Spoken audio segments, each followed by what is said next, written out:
Should make a YouTube channel and put it on there. When Michael's away from the kids.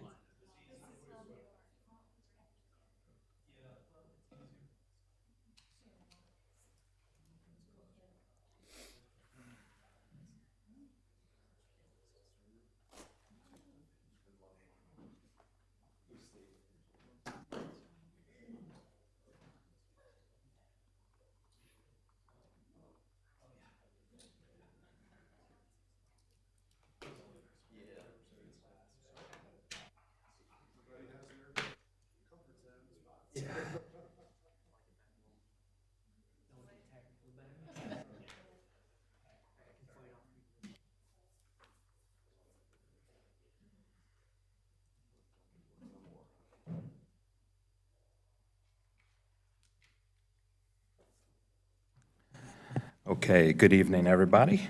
We'll go ahead and call tonight's meeting to order. I want to acknowledge Scott Hensley will not be with us this evening. And with that, first order of business is to consider approval of the February 25th, 2025 regular meeting minutes. So move. Second. All right. Any discussion on the minutes? None? Okay. All those in favor? Any opposed? Seeing none. Thank you. All right. We have two speakers tonight for public comments. First one is Bob Bear. Bob?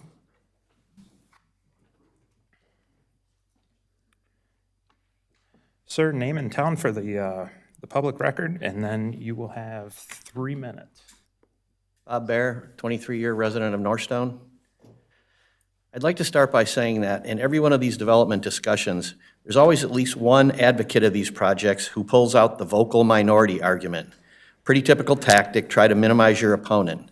We've lived here for over 23 years and raised 2 sons here, and we have friends in just about every major subdivision in this town. And I can assure you, we are not just a vocal minority. There's a huge percentage of long-term residents who are disgusted by the totally unbridled development in this town. The other point they always make is the increased tax revenue to reduce the burden on the residents argument. Well, the boards have been rubber stamping projects as fast as the developers can present them, yet we still have basically the highest taxes in the whole state. How does that reconcile? Now, the 2040 plan says it is meant to establish a framework for growth and development while maintaining the character and livability that Huntersville residents hold so dear. Does anyone up here think that slamming apartment complexes on every open acre of our town is maintaining the character of Huntersville? Packing more cars on our already overcrowded roads is maintaining the livability? The 250 units on Stumptown, isn't there also a project in the works for the other side of Statesville, along with the single-family rental neighborhood across from Park Chevrolet? So you guys are all fine with the intersection of Stumptown and 21 being 3 out of 4 corners of rental properties? Is that the new character of Huntersville? Not nice residential neighborhoods with backyards, but giant apartment buildings everywhere? The next one is the TOD on Statesville. They haven't even passed the ridiculous train tax yet. Another giant multifamily complex, basically across the street from the giant abandoned multifamily complex. And that place won't stay empty forever. So between the two, what are we looking at? Another 1,500, 2,000 cars trying to use 115? I know they're talking about some little connector street, but all those cars are still ending up on the road infrastructure that can't handle it now at peak times. And where are all those kids going to go to school? I haven't seen anything from CMS saying they're ready to dump 200 learning trailers at Bailey and Huff. The last point I'd like to make is this. There's a gazillion studies out there, and this is what they say. Studies have shown that areas with higher percentage of home ownership tend to have lower crime rates compared to areas with higher percentages of rental housing. And areas with a high concentration of multifamily housing, like apartments, are often associated with higher crime rates compared to areas with single-family homes. Thousands of apartments crammed into our town will bring increased crime rates, whether you choose to believe it or not. It makes us all wonder, where do you live that you don't see what we all see every single day? We're literally begging you folks, pump the brakes on the apartment complex until the roads and infrastructure can catch up. It's getting ridiculous. Thank you. Thank you, sir. All right, next up, I believe it's Patty Gentile? Okay. Name and town for the public record, and Ms. Gentile, you'll have 3 minutes. My name is Patty Gentile, and I am a 2-year resident of Huntersville. 2 years. I'm the new kid on the block, and so my comments are just general in nature, I think, from what very little I've seen so far. It seems like we've got 10,000 rental units in Huntersville that are built and/or approved. And the data shows that 75% of these units have children. To reiterate what Bob said, where are these kids going to go to school? Where are they going to go? Not only that, you know, I've been told in what little research I've been able to find is that we don't have a paid full-time fire department. Do we have police and fire to accommodate all these people and all these units that are planned and or built? My husband and I went over to the butcher shop in Cornelius, is that right, the other day? And we went past a debilitated, dilapidated apartment complex. It looks like it was just built, but holy moly, what the heck happened there? Caldwell Station, did I have that right? Is that right, Marianne? Yeah, what's up with that? Like Bob said, who's gonna fix that? Who's gonna pay for that? Are we gonna pay for that? All of us? Regarding the police and fire, I don't think that we have adequate police to take care of what we have planned. How do you recruit? How do you recruit? I know that I come from the West Coast, and I know what they make over on the West Coast because my kid was a cop. And they don't pay near that here. How do you entice police and fire to come here to take care of us and all of this future development? And as Bob said, we're all about development. Absolutely, build it. But let's do it responsibly. Infrastructure doesn't just mean roads. It means everything else that comes along with it. And guys, I just don't see that it's here. Let's pump the brakes. Let's say, yes, we want to do this, but let's just take a look at this and get other things in place first. That's all. Thank you. Thank you. Okay. All right, headed into the action agenda. The first item on our agenda is to consider a recommendation on petition R24-13. Is a request by Mission Properties LLC to rezone approximately 19 acres. It's located at the southwest intersection of Stumptown Road and Statesville Road. And it's going to go from neighborhood residential to highway commercial conditional district. Mr. Richards. Good evening. At this time, we'd like to enter the staff report into the record. Just a little brief recap from the planning, from the public hearing a little while ago. As Mr. Snide pointed out, this is the parcel located on Stumptown and Statesville 21. It is for, excuse me, for a highway commercial conditional district of mixed-use apartments and commercial. Currently is utilized as an agriculture and a single-family home. You can see, as some folks have pointed out, northeast of here, Northwood Raven has a for-rent subdivision going that's under development right now. Of course, we have Park Chevrolet to the north, I-77 to the west, and just to the south, the Norman Lofts multifamily that's just getting ready to open as well. This is a proposal for 247 residential units. The developer is offering 16 obtainable units at 2 different AMIs. 6 units will be available at 80 to 90%, the remaining at 80 to 100%. These will be available for 15 years due to financing.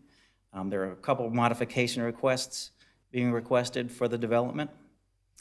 The first is for the allowance of 100% attached. This is the first time this has been asked for in the town, so we don't have any precedent on that. But with the offering of the obtainable units, that high number of 16 units, that's one of the offerings that they've got. They've also have some elevated designs for the development. as well as some commercial as well. They are asking for the apartment buildings on several of them to be 4 stories high. We're asking for a foot to be assigned, so right now we don't know if it's 40, 42, 43, so we're going to be working with their architects to get that number locked in before the vote with the board. So we're generally in favor of that until we get that number locked in. They are asking to disturb the I-77 buffer. As you can see, excuse me, Plan South here, which would be Plan West, just for some encroachments, for some grading, and to get some stormwater features corrected over there. And they will replant that as well, so we're in favor of, in support of that modification as well. You can see in between these 2 buildings, 1 and 2, they're asking for some side yard parking with Building 2 fronting an urban open space as well as the Marudi Avenue extension there. They'll offer some additional plantings there, so staff is in favor of that. And then one additional request that needs to be made on the plan set that hasn't made it through the system yet is for a block length modification for 740 feet. And again, due to the curvature of the road, that's going to be slow, on-street parking, we're in favor of that one as well. It just makes sense. Not really an opportunity to connect west, obviously, because of 77. They've got a good connection to the north, and limited connections to the east onto 21 because of the new design for the reduced conflict street that's being built. You can see here they got some attractive architecture for the commercial buildings. We are continuing to work with the applicant on some of those smaller details. We are asking for the developer to do their best to get a 2-story building up on the corner of Stumptown and 21. They've got some notes in there that will allow that as well. If they can't get a 2-story tenant, which is difficult for retail, you don't see too many buildings in town. I only know of one in Huntersville. There's one in Davidson. They struggle to lease that 2nd floor. You have to have really specialty tenants, but your regular retail's probably not going to ever go on that 2nd story. So you're limited to hair salons, exercise classes, those types of things. And so it's just very difficult to lease those. But they will offer some additional height to those buildings if they can't get a 2-story tenant in there, and the applicant can speak some more to that. We are working with them to modify the architecture for the multifamily buildings. You'll notice there's not egress for each of the ground floor units there, so they've told us verbally they're going to get these drawings updated and get the plans updated, so that will be code compliant. You can see the attractive architecture here on the interior for the vertical mixed use. You've got the urban open space with they're showing a cafe, it could be any type of retail there, fronting on that urban open space, and you can see on the southern picture, you've got more commercial downstairs with some apartments upstairs. And then the carriage units, we've provided them with some examples just this afternoon of what we were expecting. These pictures literally came in this afternoon, so we haven't really had time to work with them to get these a little bit in a little bit better shape. But you can see on the lower picture, you can see these buildings fronting on the pedestrian pathway that's going to go back to Marudi Avenue from Stumptown. We did provide, like I said, I did provide them with some other examples that they've going to take into consideration to get a little more pedestrian orientation for those units. So again, this is just something that was submitted to us today, and they've committed to work some more to get staff, on board with that. You can see here the list of items from the 2040 community plan that supports this development. We won't go into all the details on that. And again, staff is in favor of this plan, and I'm here for any questions, and the applicants are here for a presentation as well. So if you want them to present, they're more than welcome to. We can split up the questions however you guys want to run it tonight. All right, thank you, sir. Sir. I think we'll start with questions of staff. Yeah, let's roll. Anybody? What is the timeline of the Statesville Road improvements? Right now it's, Sure. yeah. They are actively, down to the best of my knowledge, the last 3 parcels for right-of-way acquisition. So this is one of them. I'm aware of 2 others up the street that they're in the final stages. So they are proceeding with the project. They haven't let it yet, correct? Not quite yet. Correct. They think they're about a year out. Yeah, so about 1 more year before it finally gets let out, but they're wrapping up final designs, final tweaks, so it's right on the cusp. It could be next year, if these parcels get locked up, they could start early. So, it's DOT, so we will wait. But it is designed, is ready to go, and they've acquired most of the properties. I believe the money's in your account, correct? Or, Yes, I'll speak to that. yeah. So It's as close as you can get without it actually starting. I do know they want to finish up the exit 23 project before they get started on that, so that punch list, as long as that stays out there, bumps this back every day, so. And then the extents of that project, it'll go up to Samfur and all the way down to where they're finishing the 23? We'll go past Samford, it will go up to the Cornelius line, Okay, and all the way down to Goodwill, basically. okay, Yep. all right.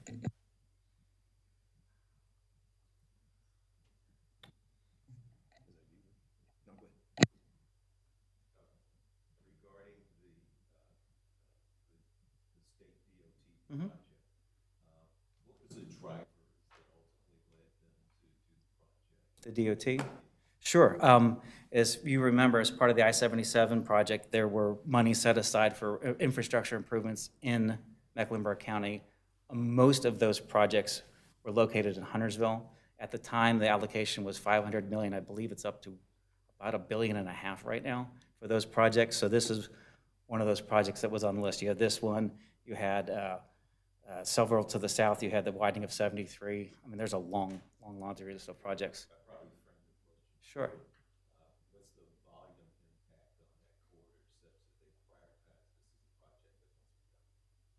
Oh, sure. So, sure, no, so the town has, or the state of North Carolina has the MTP, which drives down to the STP, which all these projects are STIP projects. So it is, again, you have to have congestion in order to get money. So the worse the road is, you get higher up the list. It's congestion-based management is what it is. So the worse your road is, the more money that, you get prioritized higher than other folks. So, last question. Stop for a second, but how does that project conflict with work that would be required by the developer in order to do their project? They have a development agreement in place. No, I'm talking about the actual construction conflict, such that if I'm a commuter going down that corridor, what does that translate into in terms of the impact it has on the commuting population that's going to use that corridor? The 21 corridor? As all this construction. Yes, there will be impacts. What is that? How do you want to measure it? I mean, there's 73 is going to be under construction pretty much all at once. 21 is going to be on construction pretty much all at once. It will impact our community, absolutely.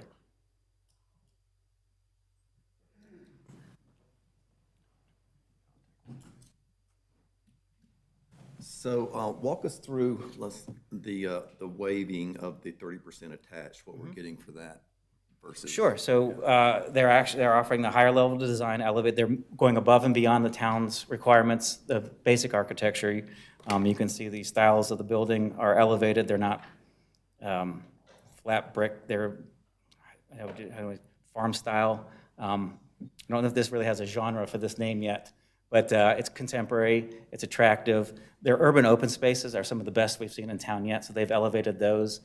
Very usable, so you won't just have a patch of grass that doesn't get used for walking for a dog. There will be amenitized, so folks are attracted to those areas and can sit outside, especially if you're working from home or visiting this development. And then the largest one is they're offering the 16 obtainable units for the 15 years. Okay, So that's their offering. okay, thank you. Quick question on the two-story again. Yes. Staff supports going with a one-story building, correct? Is that what you said? You went through that quick, and Sure. No, on the corner here, we were going to ask for, the two-story, yeah, we're going to ask for a two-story building up there, and they're going to do everything in their power to get a two-story, but they're going to do, Susan, what's the phrasing that you have on your note? Which one? For the two-story? It would be, we said commercially reasonable. Yes, that's the note. So they were going to do their best efforts to get a two-story tenant in there. We do know that is a very difficult thing to do, so that's an ask on our part. They're willing to do their best to do that. If they cannot get that two-story tenant in there, then they're agreeing to have a taller building to represent, get that massing up on the corner. Is that a good opportunity to have apartments over that? You could look at that. If you look at how this project is laid out, I would say that's a little bit detached from the rest of the development. Yes, we would love for this to all be vertical mixed use. The challenge is you have limited space, all right? You're against the interstate. You're between Highway 21 and the interstate in Stumptown. They're established. parking becomes a challenge. How does that work throughout the day? Unless you've got a deck parked, decking there. And for this project, the economies of scale aren't there for decking. You need something higher in volume, higher in density to pay, for the unit economics to work out on that. So we did discuss that early on with them, and we agree with the applicant that having that mixture of commercial and not knowing who your tenants are right now, because this is all shell. If you were to have a doctor's office in there, you've got people that are always coming in and out, so they take a higher percentage of parking. You've got restaurants, you've got retail. You don't know what that mix is. It would be challenging at best to have vertical mixed use over on this corner. They did accommodate for staff and did that on that interior project in this corner right here. So we're very pleased with that. But again, on that corner, it's parking becomes an issue and leasability becomes an issue over there. Also wanted to clarify something, and I may have just read it wrong. On page 7 of your staff report, you talked about something about connectivity to the gateway development. We all know the history of that, but Yes. but that's not part of any condition of this, right? It's not. It's not. It's an opportunity that the town knows that we're going to have to study very far. Let me see if we've got that picture, if it shows up. If you look just to the south here, you can see just off the camera, or off the screen, right down there, Dunkin' Donuts, AutoZone, those types of things, the Cat's Park and Ride. We do need to connect Marudia Avenue into that development. We are looking at a CIP project that when we build the tunnel under 21 with NCDOT to acquiring some land, and we're going to study that. So that's a study that we're going to start next year and figure out more of the feasibility of that. Again, that would allow folks to move north-south all the way from Lee Lighting all the way up to Park Chevrolet on this interior Marudia Road, which would be a great thing, keeps folks off of 21. It'll have sidewalks on every side. You can get you down to the Greenway and back under 21. You can walk over to Burkdale, or bike. So yes, it ties into the greater system. Folks talked about we were a little crazy having all these sidewalks to nowhere. Well, we're starting to fill in the gaps now, and they're no longer to nowhere. They're to somewhere. So going back to the height real quick, they said they wanted 4 stories, and it looks like it's in 3 buildings, maybe 3.5 buildings, Correct. the one next to the pool. But there's not a height requirement. What is our height requirement, limit? Do we have one, or Yes, is it just standard storage? apartment's 36 feet. This building, because it does have some commercial, could be 48 feet, because they could classify it as an urban workplace. So the other 2 buildings, we're going to get that, that number dialed in once they work with their architect to get that settled. And then the other question was, there's a hotel right there in front of that building number 1, I believe it is, the My Place, and it appears to be 4 stories. So that height on that one is 48 feet, if you had to guess? So the building right in front of 1, that is Norman Lofts. That's an apartment building. That's a 3-story building. To the south is the My Place Hotel. Yeah. And that's an urban workplace building. Right, so probably 48 feet, it's 4 stories. Plus or minus Yeah. 48 feet, yeah. Okay.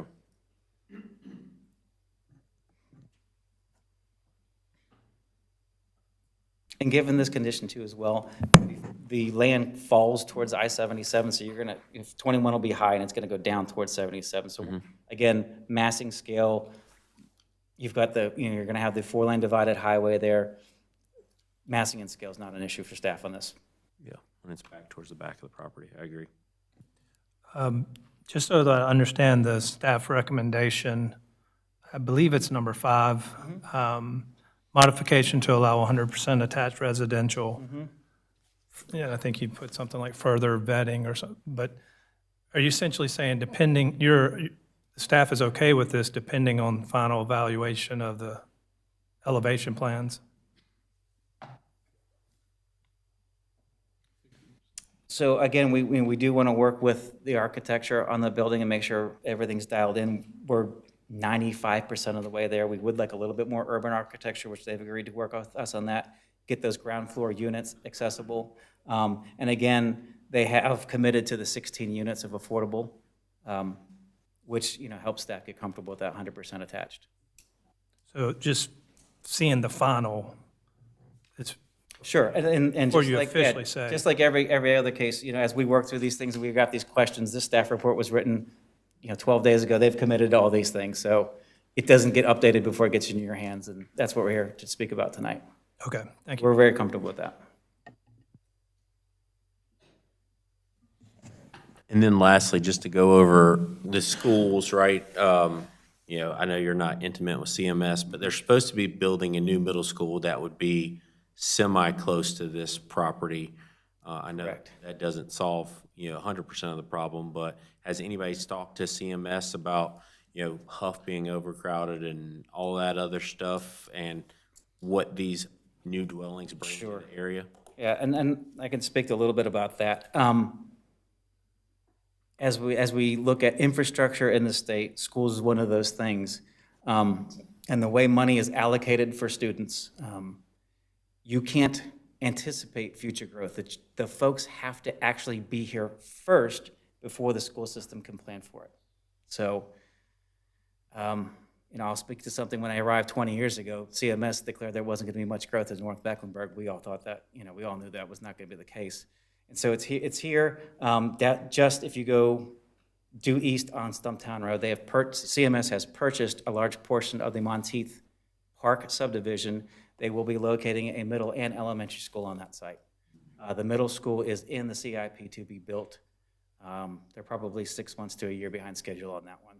But it's on the slate. We will be meeting with them, and it's on the docket. When are they breaking ground on North Mech? Did they already break ground on it? We're still in plan review on that, so we're tightening up the last couple, dotting the i's and crossing the t's on that. So they should hopefully have plans in hand in the next, month or so, and then they'll start this summer. Okay, and then the, beside Grand Oak, CMS owns that property as well? They do, behind that, correct. Yeah, they purchased that subdivision, and that's slated for a high school in a future year. Right. Okay, thank you. Sure.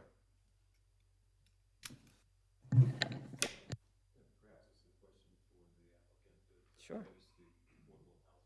Mm-hmm. Misnomer, and that if you look at only 80%, that's, in this area, it's not a lot of money, relatively speaking. No mention ever of deeply affordable housing. We're trying to accommodate people at lower income levels. So I applaud them for wanting to put something in. Sure. To address people like kids, like I got a daughter who's a nurse who wants to live in the area. Mm-hmm. It's an expensive proposition. Sure. And she's a nurse, right? So I'm simply saying that, is there any discussion about trying to do deeply affordable housing instead of just affordable housing at a 10% discount? In fact, I even know some cities go as far as requiring, the affordable housing to be included in. Sure. And I'll say, as we are in our infancy in our affordable housing program here, some of those cities put money into projects. We're not there yet. We are, the town just sold a piece of land in downtown Huntersville for a project that's going to be coming up later this summer that you guys will see. But just so everybody understands, assuming your daughter's single, 80% AMI in our area is $59,400. So, and that gives them a gross monthly income of roughly $4,950.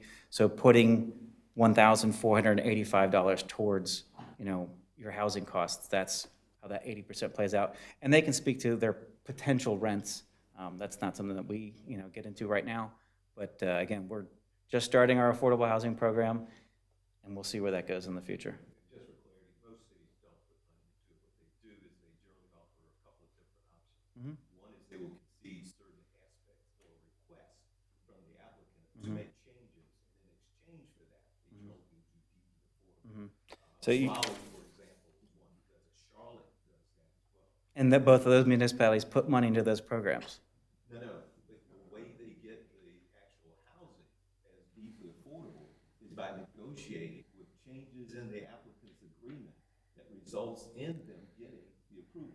It has nothing to do with the money. And one way you can do it is that you can also say, if I don't want to build the units for deeply affordable, I will give you money, city. You can do with it whatever you want, and I'll go ahead and give you the cash and we'll keep walking. But I don't want the world thinking that, we gotta have money up front to get people to build deeply affordable. It's not true. The other thing too is that some cities will absolutely have a set number of, or percentage number that's built into their plans. It says, if you build, you will absolutely build at least 2, 3, 4, 5. In one place, as much as 10% of the development will be affordable. So I just think we need to put a focus on that as well. I mean, if we're gonna build these things, we might as well make sure that people of all economic strata is able to at least take advantage of it. Sure. Mr. Pollard, I'm done. we'll keep this on task, though, with their plan and not town policy in general. Just, They don't want to include it to deeply affordable, but I didn't, or didn't include it. I got you, I'm good, I'm moving. Just a quick one. The footprint of building 1 and 2, how far is that from actual 77? You got any, just a rough idea? I'm just thinking about the 200 feet. Okay. Thank you. All right. Use my thumb.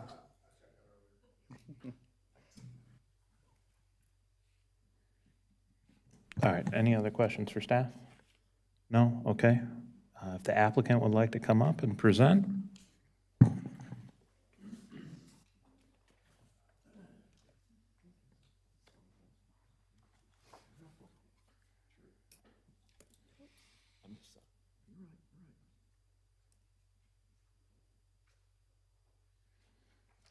All right. Good evening, I'm Susan Irvin.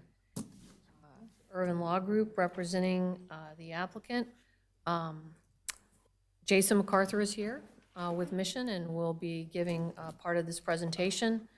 I do want to just run through a couple of things.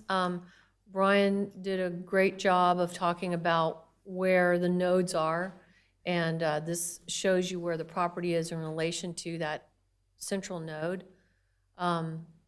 And the community plan itself. But I think one thing that Brian said, and I really appreciate that, is how this property relates to all of the greenway plans and greenway trails and pedestrian connections that are around here.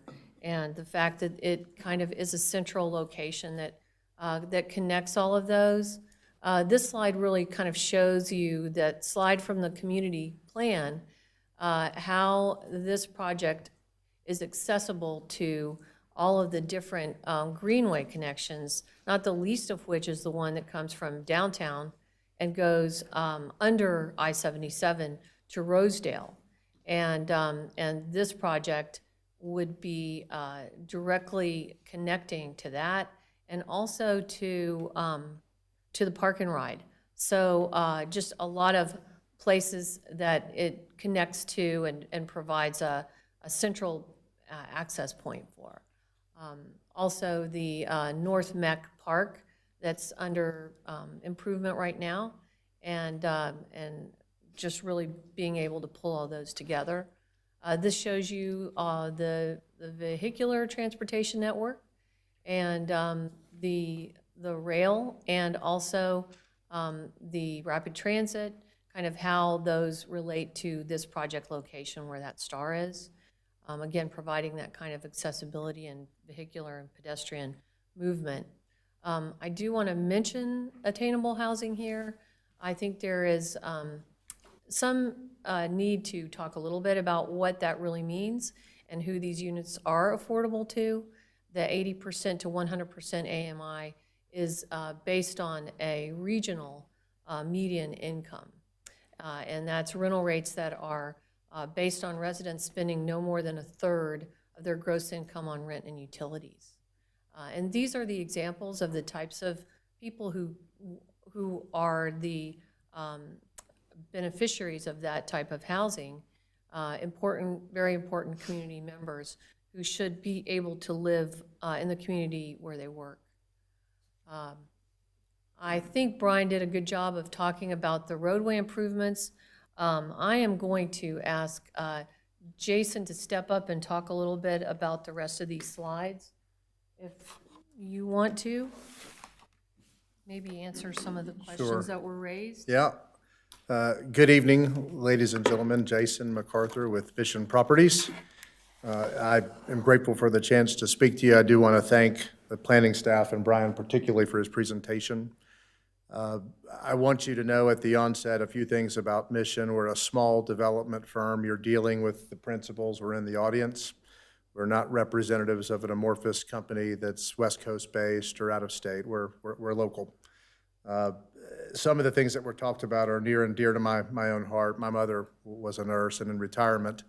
In fact, for 35 years of retirement, into her 80s, she managed an affordable apartment community in my hometown of Chapel Hill.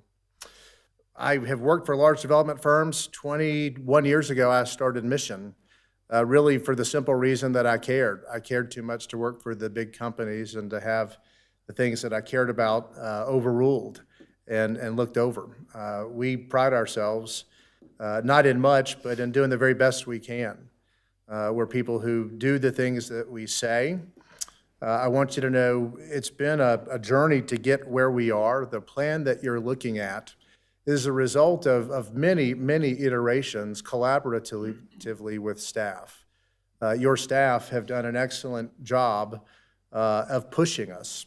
It may sound like there are a lot of open items. I want to speak to that just a little bit.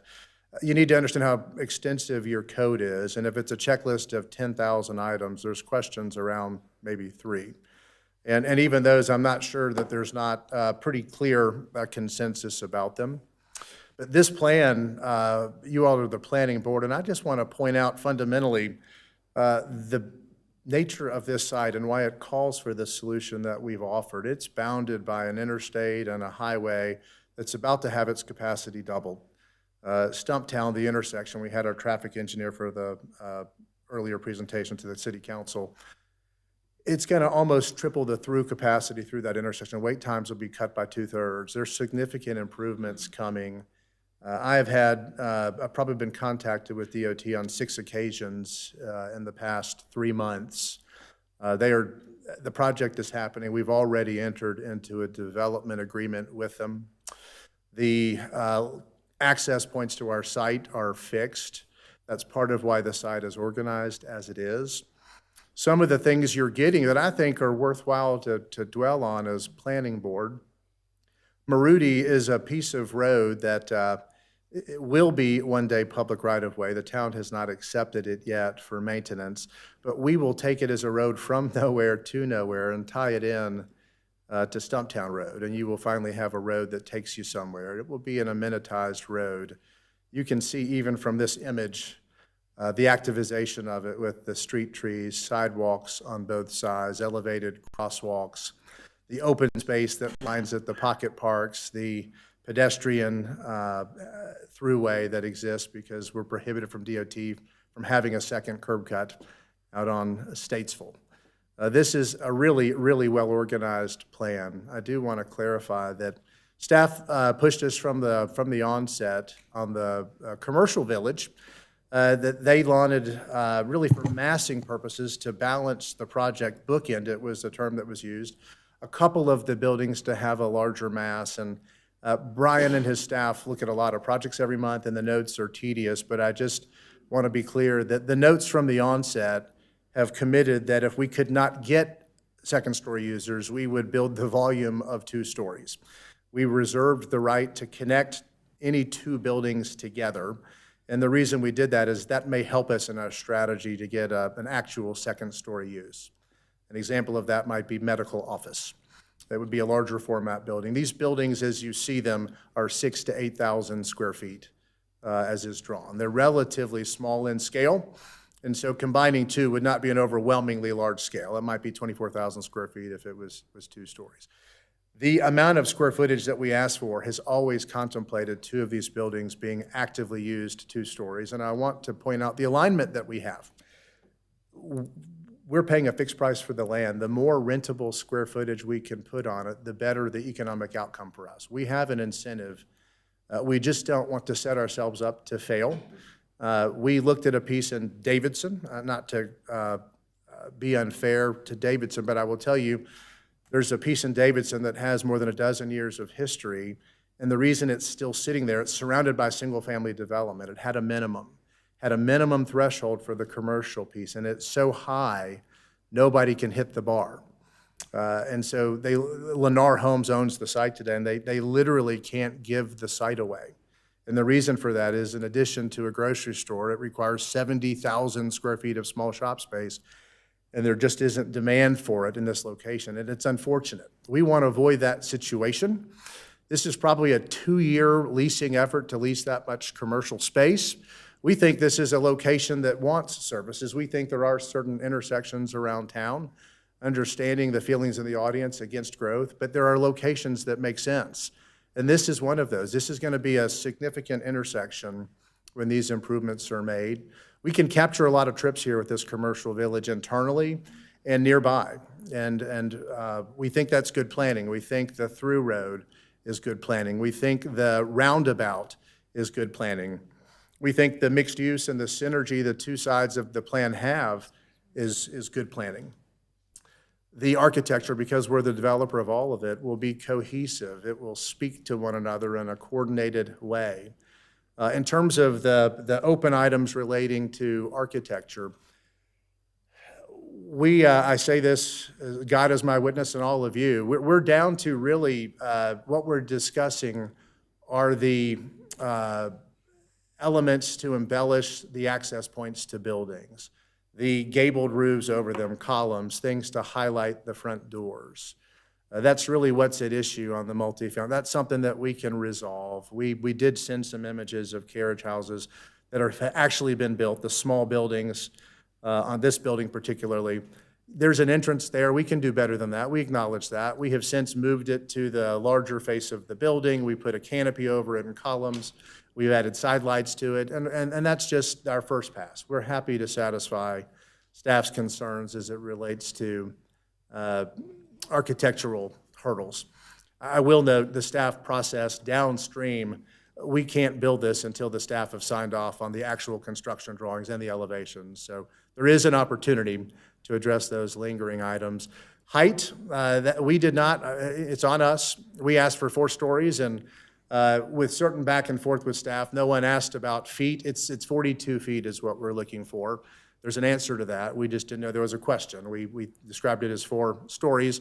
42 feet is sufficient to achieve what you see, with the exception of the commercial building, to Brian's point, to have a viable mixed-use building, I should say. It has a higher first floor to accommodate the commercial, so that's why we need 48 in this instance. There's 2-story volume in the commercial space. We think that what you have on offer here is a plan that brings a lot. I heard statements about security and the crime zones that these things become. This is north of an $80 million investment, in addition to the affordable units that we're offering, which we're delighted to be able to offer. I want you to know we feel financial pain for doing it, and we're glad to do it. We truly wish we could do more. We're at the break point there. The discount's not 10%. The discount's more like 25% when you account for utilities and that rent number. You're looking at, for a 1-bedroom, someone making 80% of AMI getting about a 25% discount, about $400 off of rent. So it is material. In addition to that, there'll be at least 2 police officers who will live on campus paying 50% rent. We want police officers living here. We want the police cars in the parking lot. They generally agree to do trade-off duties of night patrol to keep the place safe. The buildings themselves, there's cameras. There's probably 32 cameras on a project this size. And the buildings are access controlled. You can't just enter these buildings unless you have fob-style access. So we don't foresee crime as an issue. Last thing I would speak to in terms of impact on schools, I think the cost-benefit is very much in your favor. 8% of the units are contemplated to be 3-bedroom units. That's it. 60% are studios and 1s. Our experience has been with elevator product, there are very few children. I won't guarantee none, but in terms of the tax revenue, it's profound relative to the impacts that we think we'll have. We think it's good business. The other thing I want to speak to is the planning process itself. The area, the region is undeniably growing. If any of you have I heard a California resident, my wife's from California, we still have family in Northern California. I was in Baltimore for 1 year on an assignment a decade ago. And these other places have given me perspective on what a wonderful formula we have. Congestion is a relative measure. A sense of being overwhelmed by growth is, in one sense, a good problem to have. There are areas of our country that are dying. I want to make clear the development cycle for all. We've been working on this project for the better part of a year to get it to where it is. It will be another year to year and a half to finish the drawings to satisfy staff hurdles before construction commences. It's a couple years of construction for the apartment slash mixed use, and the commercial village might even be 3 years of build out. And then you have the lease up of the apartment. So we are making decisions today to accommodate housing needs, not today, but housing needs that are 3, possibly 4 years out, and for the next 50 years. It would be a shame, in my view, for a site like this to be relegated to single-family density bounded by interstates at a major intersection. This is what the site wants to be. This is good planning. This is an opportunity, attainable is the word that has been used. Not doctors, nurses, librarians, first responders, city staff are people who would be eligible for that discount that we're offering. Those studios and ones, there's nothing wrong with being young. I have children who are fresh out of college, first jobs, and they're gonna need an apartment. They're not in a position to buy a home. My wife, as I've said, is from Northern California. The great mistake they've made in the Bay Area was prohibiting multifamily development. What it's done is drive single-family pricing north of $1,000 a square foot. And then you have a problem that's, all the service workers are sized out. Other people can't afford to move or sell their home. It's a mess. It's a sticky wicket public policy situation. Multifamily is part of your growth scenario here. You want diverse housing. You want young people to get a purchase in your community and ultimately to become permanent residents as 23-year residents who can say, when I started, I was in an apartment, and then I moved up to something else. I'll stop there. We can keep running through this. I want to make the case at a higher level. The staff did a great job of showing you the site plan. If you have specific questions of me, I'll just stop there, and I'm happy to speak to anything that you'd like. Thank you for your time. Excellent, thank you. Questions for the applicant team?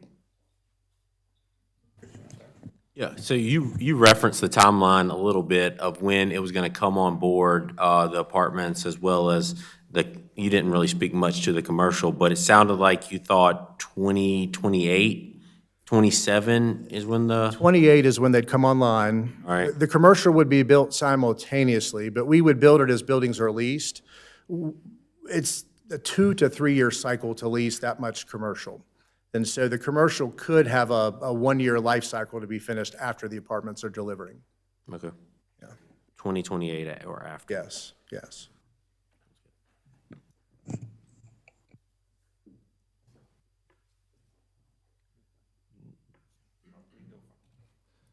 I got one. I know you don't have a whole lot of, I guess, say at this point of what's going to go in the commercial, but I mean, the chances that it could all be a medical park, No, dental, nothing no. like that, you've got specific goals. Oh, we certainly do. Yeah, yeah. That wouldn't, having medical there isn't an amenity for our residents. You know, we want to use that as a tool to build a cohesive community. Our preferred tenant base would be, and I say tenant in a commercial sense, it sounds terrible in residential, they're residents, in commercial, they're tenants. We want restaurants as much as possible and other services. You know, if we could get a running store, Fleet Feet, an ice cream store. Here in this mixed-use building, we've set up a big outdoor cafe with outdoor seating and catenary lighting and tables and such. We want to activate this where it's what we would call horizontal mixed use. Someone asked the question about, is it viable to put multifamily on top of the commercial? And Brian did a great job of answering that. I would note the scale of these commercial buildings are meant to be human scale and relatable in a village that's desirable, not a big strip center. You could put 5 units on top of this 4 units. The firms that want to own a cohesive 247-unit development, they don't want 4 units across the street on top of the bagel shop. That's just not something they're willing to do, to be very candid in the market. Okay, thank you.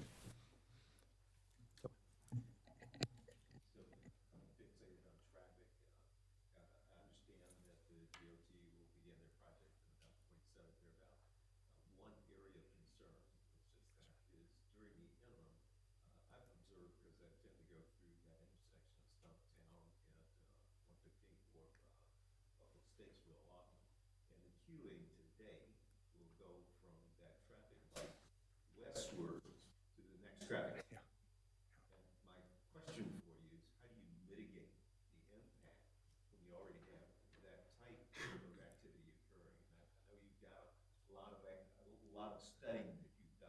Sure. Well, again, I want to clarify, part of what's difficult when you're planning are that there are different agencies involved. In this case, these are state roads, state-owned, state-maintained. And so we're at the mercy to a degree. We're not building any of these improvements. We have, through a developer agreement, agreed to pay NCDOT to design into their plan, and we will fund the actual construction cost of the decel lanes, the turn lanes into our property, as well as a median that would keep people entering our property from, onto Statesville Avenue from making any motion other than a southbound right-hand turn. One of the interesting aspects of this site and why it's not viable for more commercial, the only two access points are both right in, right out. I note that for a couple of reasons. That is the safest turning motion, entering traffic in the same direction and exiting it. There's no opportunity at either of these to have leftovers. The other thing to point out about our plan, a few things, Maruti has 3 opportunities south of us to access Statesville. And so to the extent there ever was congestion at the light or for our own residents, if they want to go south, it's highly likely they would go south on Maruti and then enter downstream Statesville, not at our intersection per se. In terms of coordinating the two, it is a funded DOT project. Brian said there are 3 parcels. I think 2 of the 3 are on this screen and owned by the same woman, our seller, and I think they've reached an agreement on those. So that may be down to just 1, is just an update there. I don't expect our construction activity to have really any impact on the construction activities DOT's doing. The reality is, if you have 100 workers on our project, they come in the morning early, at 7 a.m., and they're there till the sun sets. They eat lunch on campus. They don't leave. I can't say categorically no one will ever leave, but the food truck comes to them. Most of the crews literally bring a microwave. They eat on site. They're there to work, earn a living. There's just not going to be a lot of in and out traffic during construction. We are dedicating pretty significant, right, a little over an acre of our 20 acres is going to DOT. We will be building for DOT, I should tell you, a 10-foot multi-use trail along the edges of our property on both right-of-ways, and it'll dump into our site and go through the middle of it, and then along Maruti South. So I do think, again, overall, there's a lot to commend this from a planning perspective and from an amenity perspective. Just since we're on this screen and the DOT, just a general question about, you said right in, right out, heading north on Statesville. Is the ideal entrance going to be this new Martucci entrance? Because these would be left. No, sir, you couldn't access it that way. And that's a limitation for commercial. There's kinds of commercial that are spur of the moment. You just had an impulse and pulled in. You couldn't do that here. You'd either need to access it further south. There is at least one light at Compass Street where you could get into the development and head north. The alternative is going around your thumb to get to your elbow, as my mother would say. You're working through a T intersection going south, and that's not going to be a desirable way. People who are local, I think, will have to figure out one of the 2 lights. The light, probably Compass is the one I think people would figure out. And this doesn't have a bearing on my decision. I'm just more curiosity. So that one on Compass, that would be a left in that case? And it's a fully functioning light. That one is. Okay. Yeah, Okay. so that's where I think our people will train themselves to access the site from, and I think people who use the commercial will pretty quickly figure out that's the best alternative. So I don't see much activity at the intersection unless you need to be going right. Okay. Thank you. More questions for the applicant? I actually have a couple. Carriage units. Yes, sir. Can you explain those? I surely can. I've learned that our planning director for a season of life lived in one. The building is of the scale of a townhouse unit, more or less. We did that. I wanted to speak to bigger issues than some of the nuances of the development, but if we can stay, who's doing that? if you'll go back to the site plan, that might be more helpful here. We have buildings at different scales here. We have 1 story, 2 stories, 3 stories, and 4 stories. The carriage units are placed purposely to break up the massing along Maruti, so there are 4 of them, and to reduce the massing mostly along Statesville Road. What the carriage buildings are is they're 2 stories. For the interior of the site, the amenity they serve as are garages that can be reserved by the residents. And so from the parking lot side, they're garage bays. In the middle of the building is a private stair corridor, and above them are flats that live on top of the garage bays. And it's harkening back to the days when the servants lived above the carriage house. That's, literally, I lived in Atlanta, Georgia for a season of time, and one of my dear friends lived in it was literally a carriage house. You couldn't put a car through the door, but a horse-drawn carriage went in there, and above it was a little apartment. So that's what it is. It's a 1-story flat, and it's on top of garages that can be rented by anybody. And we see real benefit in these things for people who need to car charge, who have an expensive car. They might have a preference for a private garage. So this is a way to do both. Provide some architecture. We think carriage units look better architecturally than just a garage building. And it also makes for a really nice scale where we placed them, particularly that pedestrian corridor. It'll be a park-like experience to go through there. Have you been able to, and this is a question that I thought of only when you were presenting it first, have you been able to calculate the differences between if you did this project without any of the affordable or attainable units and how much closer your project would get to ordinance versus where it stands now? So in other words, have you been able to financially calculate what we as a town, I guess, are trading off to get those? I sure have, yeah. We've been pushed hard. I don't want to tell you there have been moments when it was uncomfortably tense because the staff pushed so hard on this front. They pushed us to the absolute limit. Our cost to do this, and I say our cost, you're looking at the 2 people who pay it, it's $1.6 million. And I will explain that math. It's very simple. At 16 units, at $400 a month of rent discount, that's $6,400 a month. When you multiply that times 12, it's $84,000. And when you put a value on the income that's lost at 5% cap rate, it's $1.6 million. And that is coming out of 2 pockets, the pockets you see right here, and we feel that. That's probably 50% of what the 2 of us would expect to make on this. The rest goes to investors. You have to understand most developers aren't personally writing an $80 million check. We are providing an investment thesis, and we have to entice people who want to invest. And there have to be profits there for them to invest. I'm aware of affordable housing programs in several jurisdictions. And I will say, I'm not aware of the city ever contributing monies to them except grant monies. Tax credits and bond deals are the predominant way of affordable housing. Those are separate things altogether. I will tell you that there are a lot of municipalities that do offer to incentivize collaboratively more affordable housing. They offer certain incentives, waiver of certain fees, waiver of taxes for a period of time, and those things can have material offsets to enable more. But with no contribution from the city other than the rights to build it, we're feeling significant pain to provide those units.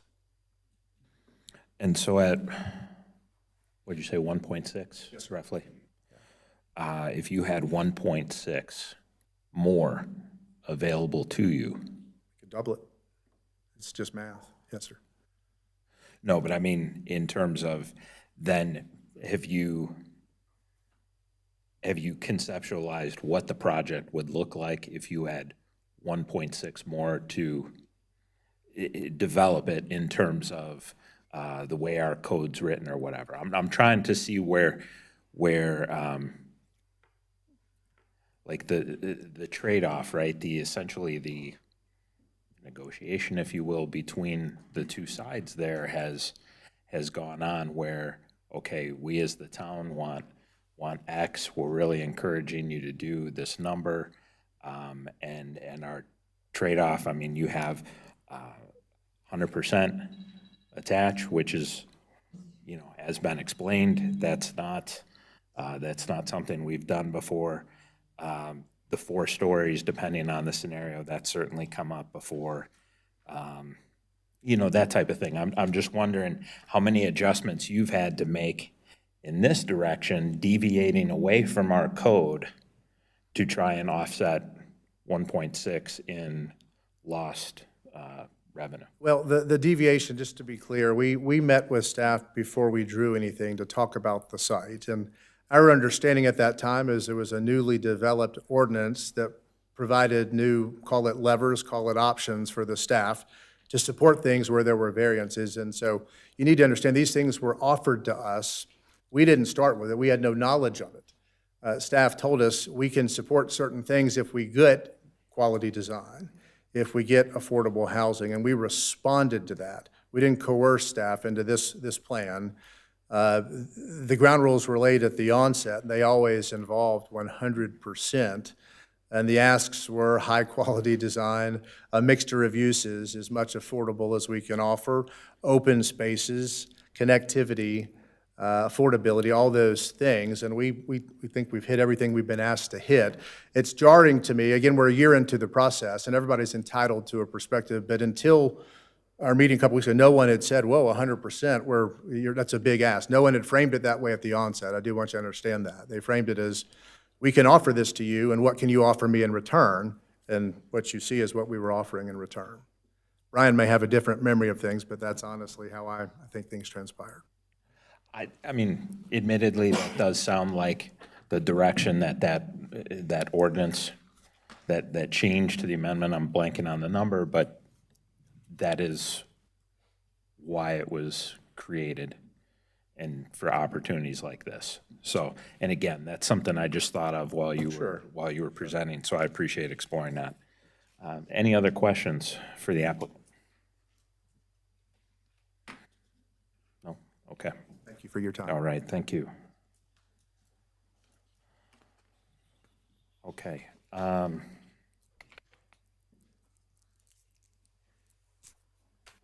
One last question for staff. Yeah, I have one as well. You're probably about to ask. The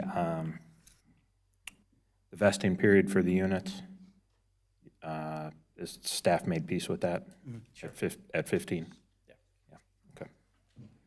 Okay, Chris, what'd you have?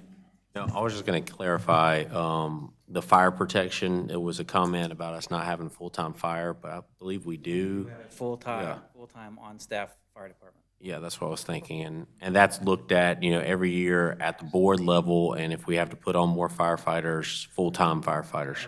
Every project is run through fire and police. They are very well aware for their staffing needs now and for the future. Equipment, so on and so forth. We have the best fire rating you can have. We also have some of the best police ratings you can have as well. Yeah, unlike CMS, they can actually forward look and plan. So, all right, if no other discussion or questions, I'll certainly entertain a motion. I do have a question. Yes, sir. This may be for staff. I want to go over the modifications. I want to make sure we're clear so that we can, item 1,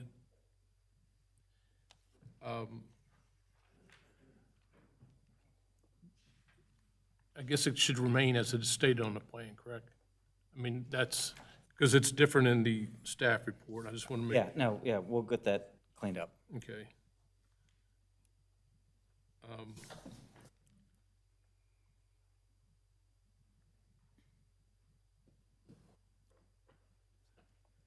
One more, let's see.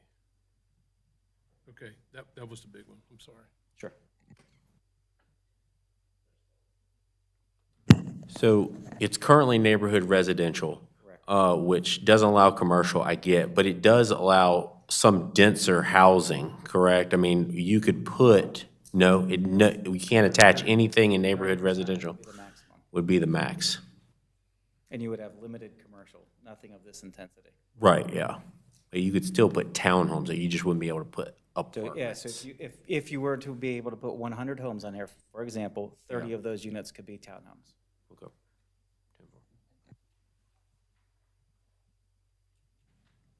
Okay, if no other questions then, someone has a motion?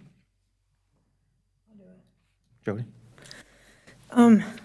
In considering the proposed rezoning amendment, petition R24-13, Mission Stumptown Road, from neighborhood residential to highway commercial conditional district, the planning board can support the proposed plan if the following staff recommendations are implemented. Revise the commercial portion of the plan to commit to a minimum two-story commercial or mixed-use building. That being reasonable with the tenant, I think that's how that was said. Revise the current multifamily architectural design to at a minimum meet ordinance standard with the goal of going over and beyond. Any TIA comments are resolved. Any remaining staff comments are addressed. Modification to allow 100% attached residential. Modification to allow 4-story height to be described in feet. Modification to allow 20 feet of disturbance with the replanning plan and the I-77 buffer is recommended for approval. Modification to allow side yard parking for apartment buildings as depicted in the rezoning plans. Modification to allow for block length increase of Block A to up to 740 feet is recommended for approval. And then providing attainable housing, which is 16 units with 80 and 100 AMI for 15 years. LUA 8.2 to be addressed, also as staff comment, encourage the achievement of higher design standards. And then it is reasonable and in public interest to approve this rezoning if the recommended revisions are made to the plan, as it would then be consistent with future land use implementation policies LU 2.1, LU 6.2, and T-3 and T3.1. It was kind of long, but. I second. Okay, Just for a point of clarification. thank you. You're going to make the reasonable statement for the commercial match the plan on the plan. Reasonable. Correct. Make it match the plan, please. Thank you. Okay, we have a motion. We have a second. Discussion. Jody, would you like to start? Sure. So I think the plan is quite well done. I think the rezoning for mixed use of commercial on multifamily units work in this area, especially with the car dealer to the north and with the lofts and the hotel to the south. I live extremely close to this area, and I think it's very welcome kind of to our neighborhood. Attainable housing units, I think is a wonderful bonus, and especially with 16 of them, I think that's a very, very big number.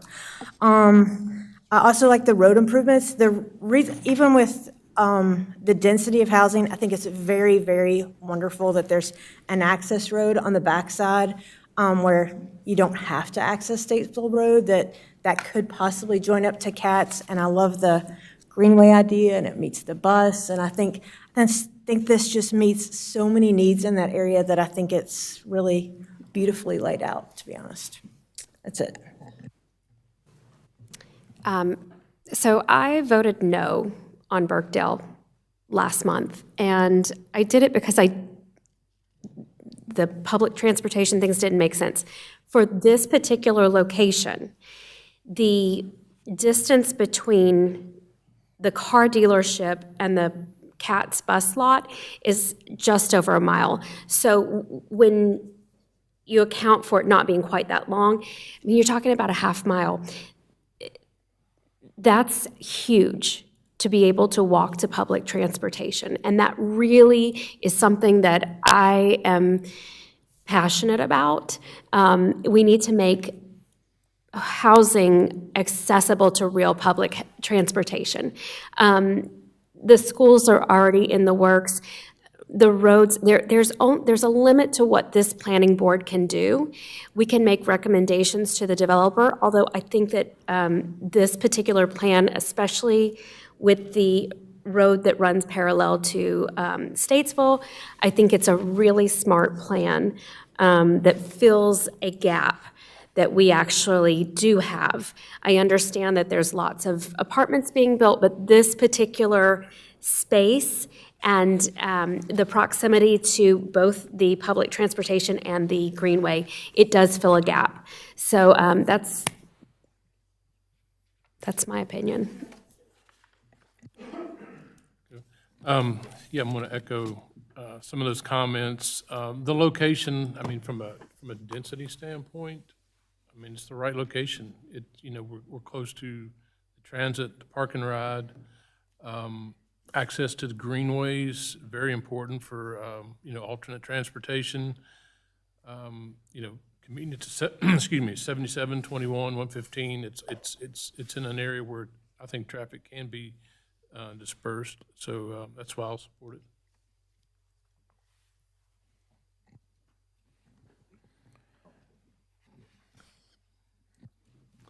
Yeah, I second a lot of those comments. It's just, this piece of property I know is difficult for just about anything else. You wouldn't want to fill it with single-family homes, I don't think. We've already got something that looks like that on the north side of exit 23, northwest side. It seems like this is a well-thought-out plan. The commercial is what kind of drew me in, because that area doesn't have a whole lot of commercial, discounting the dealership across the road. Yeah, I guess apartments is what we're doing now, so they do make sense here. Up against 77, as far as the mobility of the site, until we open up Meritus, it's really a transportation desert other than by car. So we've got to get that done. I've been up through Stumptown before we opened the tunnel on a bike, and you wouldn't want to be there, especially when they 4-lane 21. It needs some help. So that's definitely important to get that opened up down to the park and ride and down to the greenway and all that. But besides that, I mean, it looks like a well-designed plan, and I'll support it.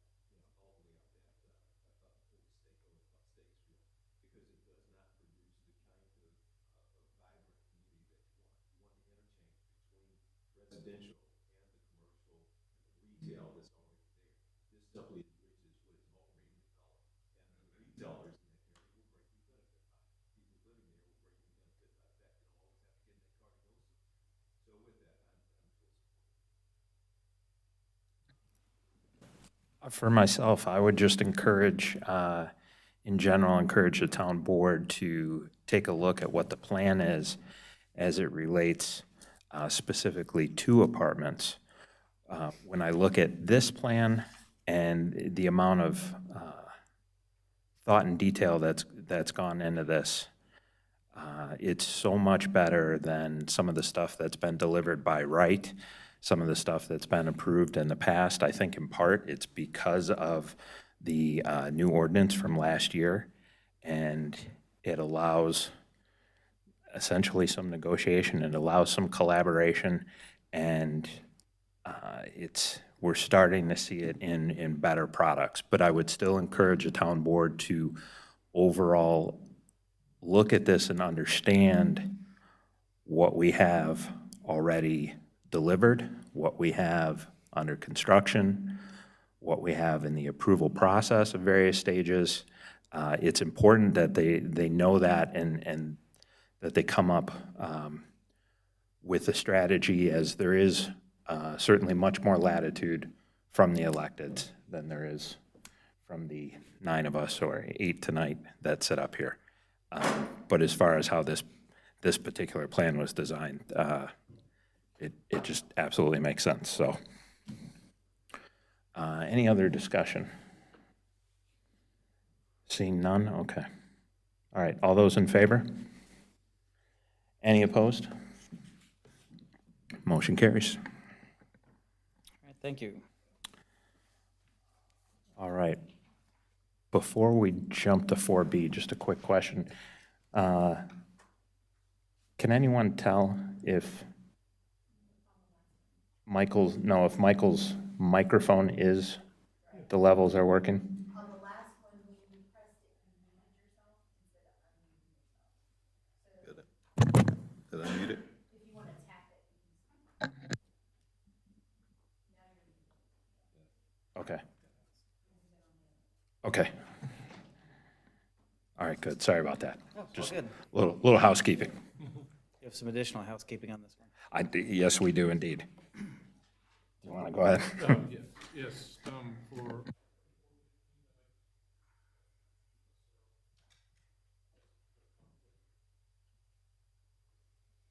Okay, motion to recuse Mr. Henson.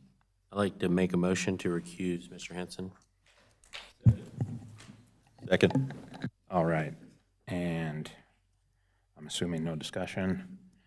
All those in favor? Any opposed? Saw none. We will call you back, sir. Okay. Agenda item 4B. Consider a recommendation on petition R24-15. This one's a request by Station South LLC to rezone approximately 21 acres. And this is located adjacent to Old Statesville Road, and it'll take it from corporate business conditional district to transit-oriented development residential conditional district for mixed-use development. Mr. Richards, once again. Thank you, Commissioner Nye. At this time, I'd like to enter the staff report into the record. And again, we'll just go over some brief highlights from this, as this was already discussed at the public hearing a few weeks ago. Currently, it's single-family and vacant, zone corporate business conditional district. This was a legacy plan from the county many, many years ago for a factory of some unknown origin. It's been there for the 21 years plus that I've been here, never to come to fruition. It is located at a potential transit stop for the proposed CATS rail line. The proposed uses are mixed-use apartments, townhomes, commercial, and an A-B scenario for if the 1 cent sales tax is approved and without, and may or may not include a parking deck. Of course, it's just located here on Highway 115, just north of Sanford Road. In the vicinity, we have active projects of the Calamar Senior Apartment, the Caldwell Station project, and I can give a brief update on that. That developer has gone bankrupt. There are tax liens in place. We are talking to multiple agencies and developers about this project. There are several interested parties. So we've been working with Mecklenburg County as well as other state and regional agencies to make sure everything's okay over there. But I'm hoping that that will be sold sometime in the near future and get that thing up and running again. Just to the south of that, the remainder of that Caldwell Station property has been purchased by the Charter Development Group, and they are building Charter Caldwell, which is a mixture of townhomes and apartments. To the north of this project is Caldwell Crossing, which was approved a few years ago. That involves some small retail as well as townhomes and apartments, as well as an age-restricted facility as well. So this project is just to the south of that. Here's the proposed site land. They're proposing 348 total units, 278 apartments, 6 mixed-use buildings, and 64 townhomes. They are offering 5 obtainable units, which is an update for 15 years. 2 of those will be at 80% AMI, and the developer can speak to the remainder on those. And they are asking for 5 modification requests, which we'll go over next. There is also a option B, if the 1 cent sales tax is not approved and the rail stop doesn't happen, then they would be able to build this, and we'll go into the next slide here in just a second. You can see option A on the left. If the rail stop is approved, there's a parking deck lined with units as well as some potential ground floor retail. B on the right is if that does not get passed, you would have more of a traditional development with commercial in the front and then parking in the rear. Just to the left of these is the Caldwell Crossing project with some retail on that parcel. And the modifications for this are for a block link modification, which staff supports. They are requesting street trees, a reduction from 2 rows to 1. Staff isn't supportive of that. This is a TOD, so it's tighter development. You're not pushing the buildings back. We got to bring them in.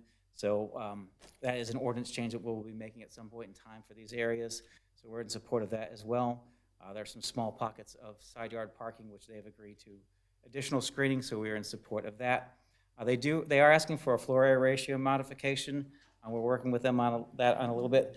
What floor area ratio is something we don't deal with a lot. It's the amount of building you need per square footage on the parcel. Our numbers are a little aggressive. Our TOD ordinance is a little bit older. We are working on revising that in the future and getting in preparation if that 1 cent sales tax does get approved. we will be introducing a new TOD district, which basically replaces the TODR and TOD with just TOD. We're bringing that up to what's being built today, and you'll see that sometime either late this year or early next year. But we are in support of this modification for this project, and I think that is it on that. And then again, working with this applicant as well on the architecture. They do have their ground floor units meeting the town's ordinance, so this is more of an aesthetic. This is going to be a TOD. It's supposed to be more urban in nature, so we would ask for flatter roof lines on this, breaking up that roof line as well. So we're working with them on that. We have the townhomes, which is more traditional. The second image here is the clubhouse. We think that's a great representation of what we would expect for more across the whole project, so that's a great building. And then here are the commercial buildings. We would look for a little bit more varied roof lines and some undulation of that building for a more interesting pedestrian experience.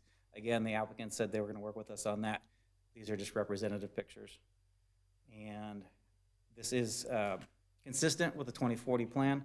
Obviously, this is an identified rail stop in this location. They're accommodating for that on site, so we've got a long list of things that this is consistent with. All in all, staff is in favor of this project and with the modifications, and I'm here if you have any questions. All right, thank you. Questions for staff?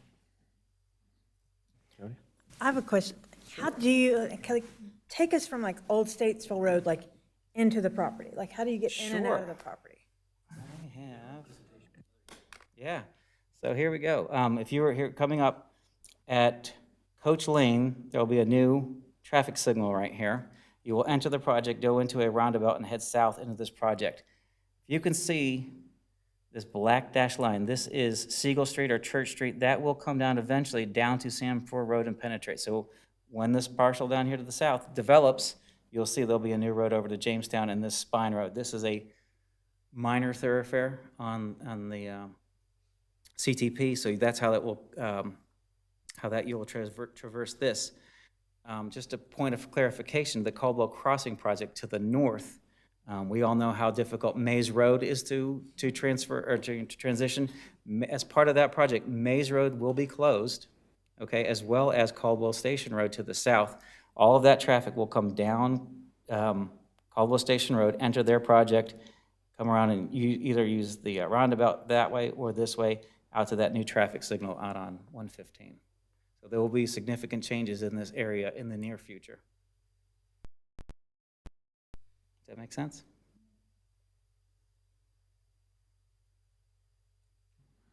And part of those closures are tied to the typical that the railroad looks for of Correct. Those were negotiated with 3 to 1. Right. If you open one new one, you have to close 3 or 4 or 5 old ones. Gotcha. So, yeah.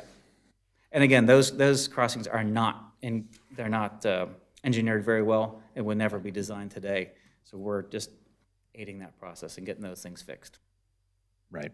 And that even ties, if I remember correctly, ties to the potential Stumptown extension as well, because that would create a new one. Not this project. That's a different project. So Okay. we'll stay on task on this one. Yeah, I'll catch you up on that one later.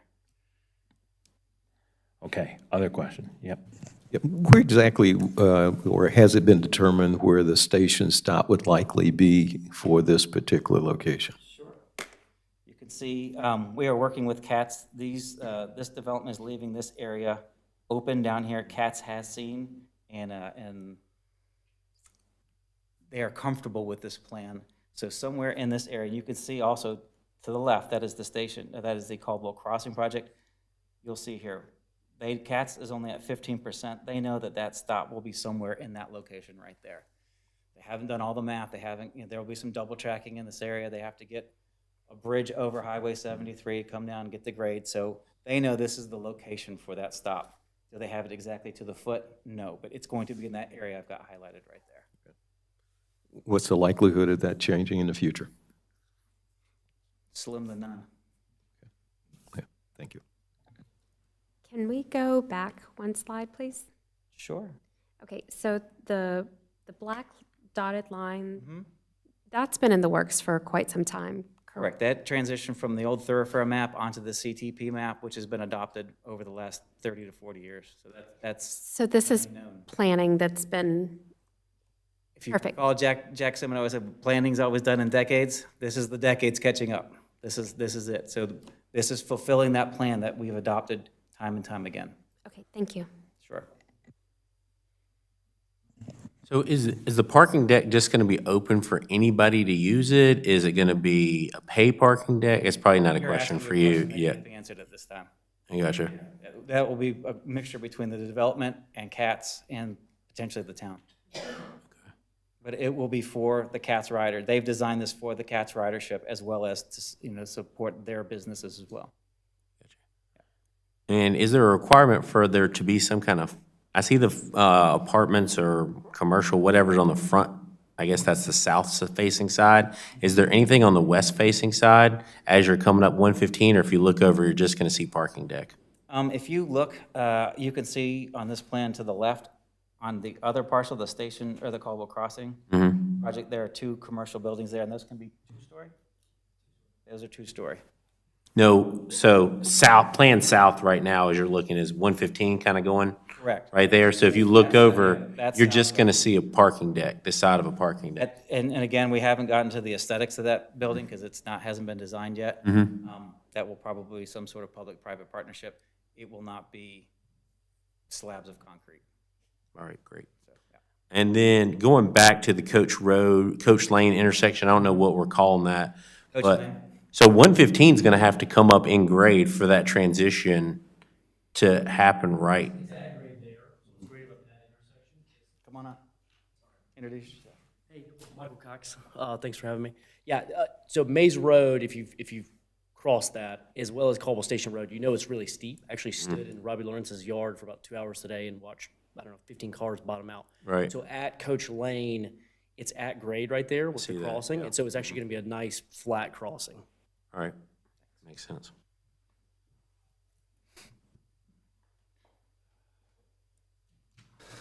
Let me cover the closing of the railroad crossings again. So if CATS buys out the right-of-way from Norfolk Southern, why do we still have to go by the Norfolk Southern rules of closing crossings when you open one? Timing and lawyers. That pretty much answers it. Okay.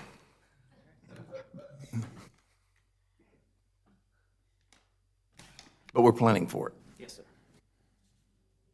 Okay. No offense, counsel. So how do we do TOD? And maybe you'll just tell a story about the past.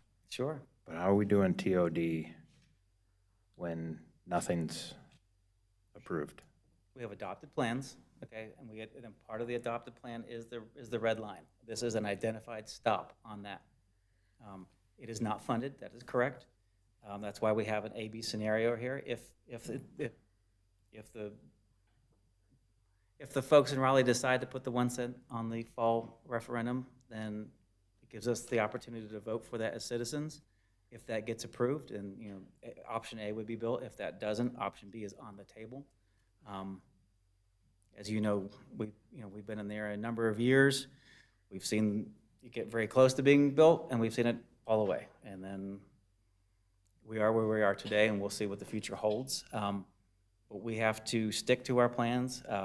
Even if this wasn't approved, red line wasn't approved, you still have mixed-use nodes, and those types of things. This isn't one of the areas identified for intensification in the town. Again, you have to go back to what are the goals of the previous 2030 plan, the 2040 plan. Honestly, we're not too far away from starting the 2050 plan. What are we going to look like as a community? How are we going to develop? How do we evolve? Just previously on the other plant, the earlier project today, commercial needs rooftops. There's an adage that retail chases rooftops. You have to have intensification for these things to come. It's part of the reason why you don't see a lot of retail downtown. There's not a lot of rooftops downtown. You need folks in a relatively nearby area to support those commercial activities. For example, by changing the road pattern up here, and if you look just to the east down Maze Road, there's lots of houses being built. That is I would say, a medium to light density area between Huntersville and Cornelius. I don't remember the name of the project right now, but it was the Maze Road subdivision in Huntersville. It's 1.5 units per acre. You have similar densities down in Cornelius and Davidson. Those folks don't always want to drive over to Target. They don't always want to drive over to Burkdale.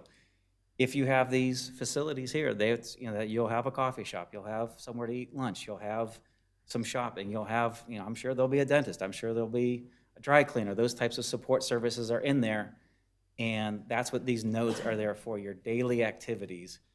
Do you want a special night on the town? You can go to Uptown, you can go to Burkdale. Will there be a high-end restaurant here? I don't know what that tenant mix is going to be, but you're providing the opportunity for folks to, live, work, shop, and play in a proximity and not have to drive, 10 minutes, 15 minutes, 20 minutes to go somewhere. Okay. And high level or notable differences between TOD, which is what we're talking about here. We have TND to the north. Yep. That sort of on the surface seems like a similar plan. You are correct. There are a lot of similarities between the two. The biggest difference, I would say, is intensity. The TND, the traditional neighborhood development, a little less intense, a little less commercial, a little less verticality to those things. The TOD, the transit-oriented, more compact, tighter block lengths, some additional restrictions on floor area ratios, those types of things. So a lot of it's intensity, but to the untrained eye, they would not look dissimilar.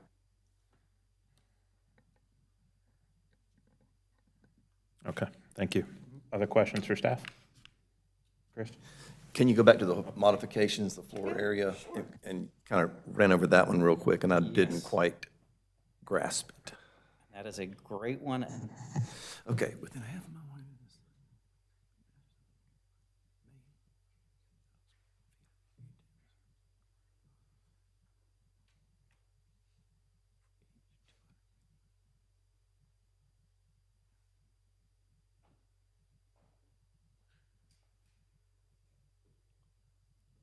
So the current ratios, does this exceed the current ratio? Below. Below. Yeah. So if we look at this scenario, if the parking deck was not there, that could be commercially leasable area, but you've got a parking deck there. So you're not going to be able to get that floor area ratio up to the size of that parcel. You have some physical restrictions with the rail line, and by putting that there, it limits how much commercially leasable area you can put on that parcel. So we're very comfortable with that modification. Okay. This isn't all the parcels in this. No, so you it's look just- at it, you ju- look at just how look how at you the- calculate floor area ratio. You look at it on a block-by-block basis. So that is the block that I've drawn there. Oh, okay. Okay? So that would be one parcel of land bound by a street, a parcel line to the south. You've got the rail line here and another public street. That's one parcel. So you calculate that floor area ratio on a per parcel basis. Is it satisfied on the next one over?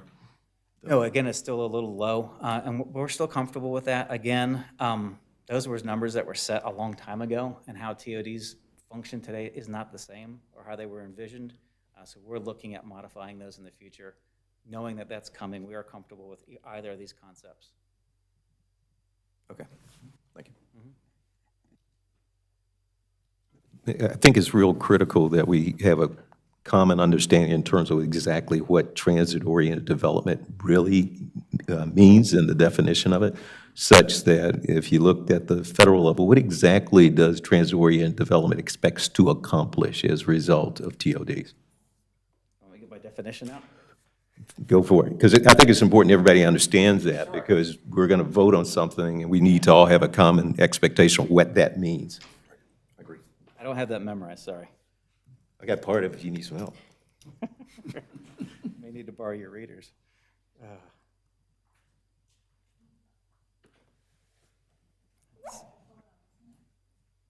What's that? I got it. I got too many screens open. All my emails are coming through. And my tab closed. Here we go. Transit-oriented residential district is established to support higher-density residential communities that include a rich mix of retail, restaurant, service, and small employment uses within a pedestrian village format. That's the first line. TOD.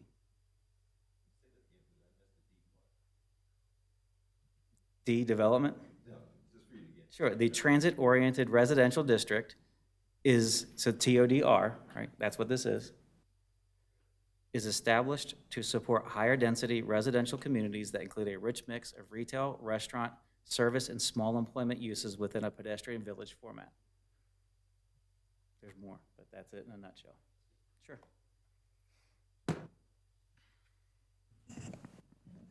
So if the transit comes, I feel like it makes sense. You know, people getting there, like ease, there's a parking deck there, people drive there, get around. Like, if it doesn't come, I just feel like it's a lot for, that's not a question. Sorry, I was thinking through some stuff in my head, but, yeah, it just doesn't feel like, if it doesn't come, it doesn't make sense. So if you want to take a look at, say, just pretend that the node was gone, and you used to look, that's still in our core area of town, and that core area calls for mixtures of residential, mixtures of businesses, those types of things. The intensity obviously would change. Can we but go this- back to that slide, please? Sure. Thank you so much. No problem. Actually, I apologize. This is Jesse's presentation. I'm looking for a slide that may not have made it over. Do you guys have a 2040 slide? Thank you. I'll borrow one of the, there it is. Ta-da, thank you. So you've got the, see, if you look in that orange area, that's the town core. On top of it, you've got, in that vicinity, currently is employment, but you see the mixed-use center, that circle, that's looking for that mixture of uses, those intensities, those types of things. So even if the train were not to come, this is not out of character for what we would envision for this area. Even the density or intensity? I would still, you know, I would want to look at it a little bit, but it's not far off. And the property that's south, as it's sold, I mean, it's the street coming to connect it down to Sanford? Not at this time.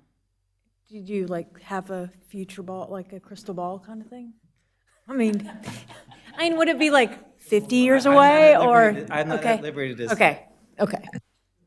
So, Just think it matters, like how long it's gonna take. Does matter. Can you tell us when Siegel at least connects to Sanford from the south? Is that in the CIP yet? yes, it is. As a matter of fact, we had a meeting this afternoon with the development to the south at the former Huntersville Hardware parcel project. Right. They are moving forward with the McCord Road Industrial. So they've actually have a site plan approved. They're actually revising that, and that's going to be turned in the next 5 days. And we're actually discussing with them about building those at the same time. So you will have connection from here down to the new roundabout on McCord. Right, okay, So that is in the works now. good. Yes, sir. Actually, it goes the other way, but. Point taken. Is there a plan to widen 115 at any point in time? And There is. We have a CIP project in the works right now that Mr. Trotta is designing from McCord Road to the intersection. And of course, we're currently rescoring all the STIP projects, and we aren't sure where 115 is going to fall in that funding model. But this is north of Sanford, right? Is there a plan for, did you say something, did I miss something, north of They're Sanford? scoring that project right now in the Oh, STIP. So it's okay. not funded, but it's in the queue, and we'll see where that falls out later this summer.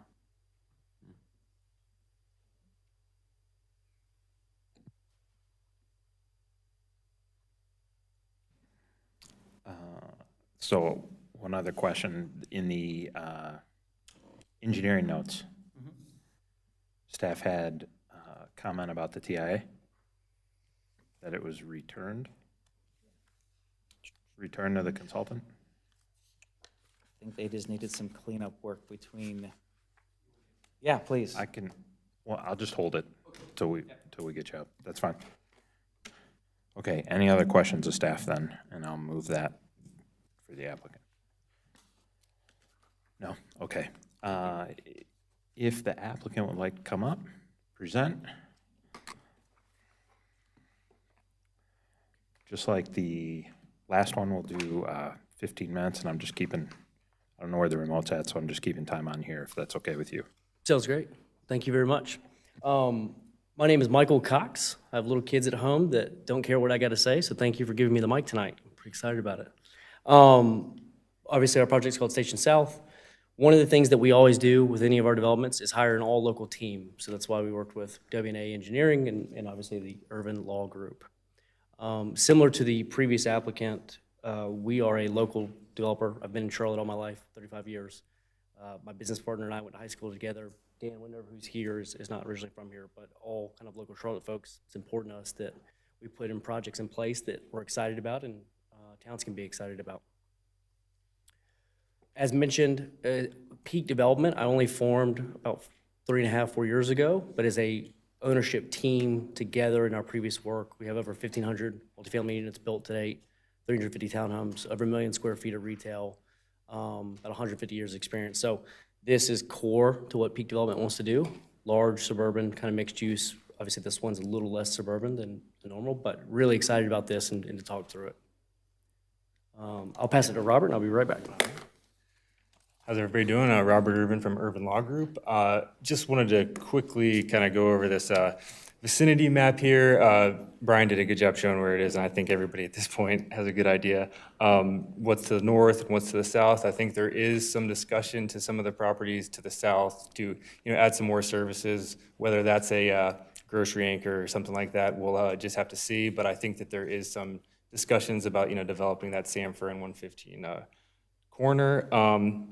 Next, I think the 2040 plan is very important, and Brian touched on a lot of the policies, but I want to kind of touch on the goals that the 2040 plan lays out. And when you look at this plan, this is what the 2040 plan is asking for in this area. It's in the middle of this mixed-use center. It's right on this rail stop. And if I can just go down real quick, one of the goals is the activated mixed-use and activity centers. And if I could argue that this activity center is pretty inactive right now. So I think that this brings some life to it, and by connecting these Charlotte Thread trails, connecting the walking trails, having a lot of open space, and becoming a destination and a gathering space for people and pedestrians, a walkable development. Next, transportation, like we discussed, the potential Red Line station, and then the extension of Siegel Street really helps to activate this area and make it a little bit more pedestrian friendly. Growth management, another important thing to kind of focus density in the mixed use center and at the rail station, so it really hits on 2 goals of the 2040 plan. Economic development, like Brian said, there needs to be rooftops to activate businesses, and this project does that with small businesses and entrepreneurship that will thrive with these new pedestrians. And also the greenway and trails are very important too. This is kind of in a key location if you think about it. There's Bailey Road Park to the north, there's the new Regional Rec Center to the north, and then you have North Mac Park to the south. So this is a good thing to kind of bring everything together and make everything a little more accessible and give people options and destinations to go to. And then next we have these, housing options, and I think the plan does a good job of providing different housing options, and that also includes some attainable housing. And this is the kind of development that I think will provide some, younger families and people that, might not be able to afford a single family home with a yard, they'll be able to live in this space. And then finally, we have the environment and open space. There's a significant amount of open space. I'd like to highlight the Central Public Plaza, which is over 25,000 square feet.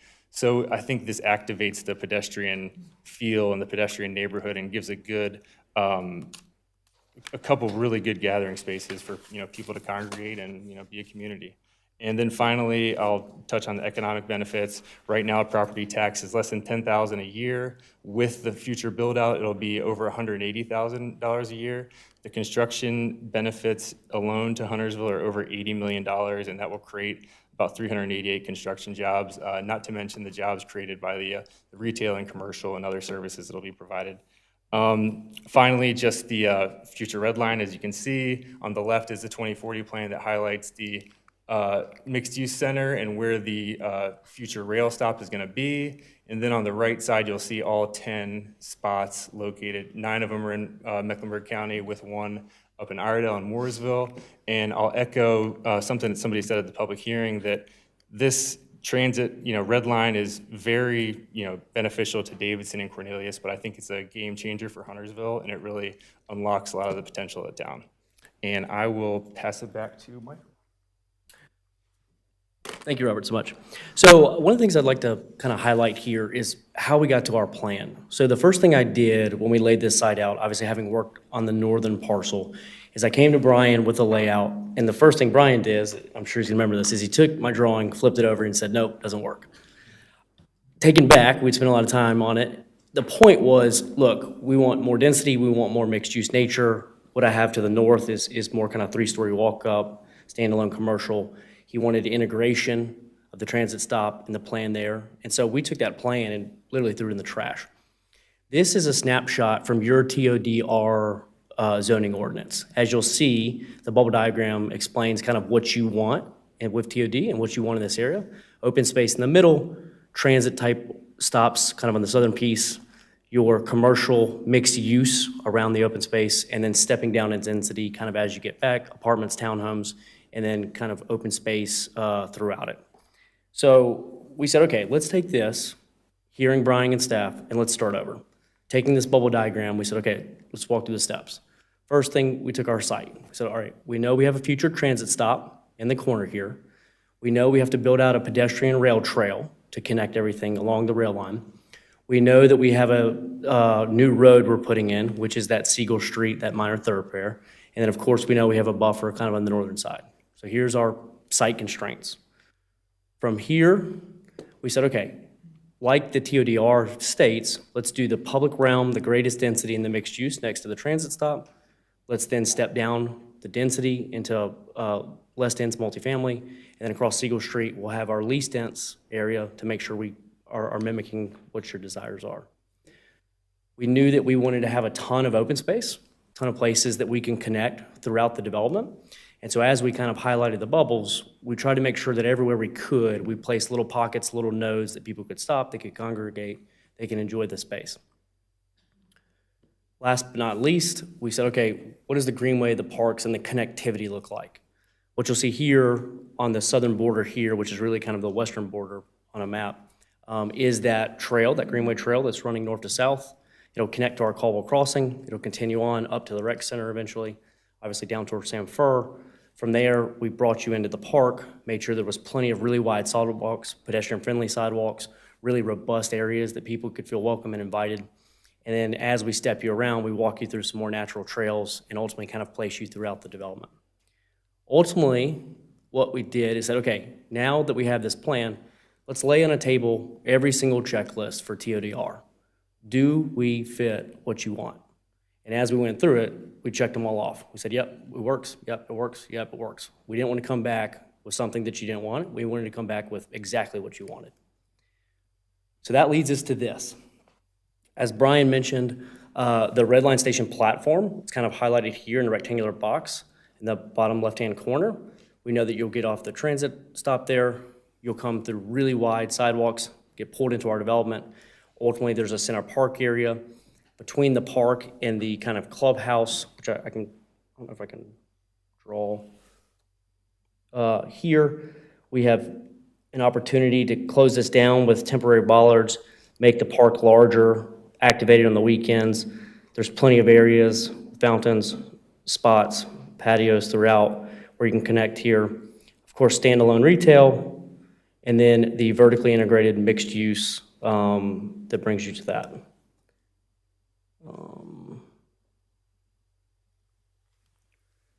This is a rendering. Now, this rendering's a little out of date. We have flattened the corners, as Brian mentioned, to try to give a more urban feel. So you'll see in the kind of top part of the rendering, there's obviously a not flat roof there in the corner.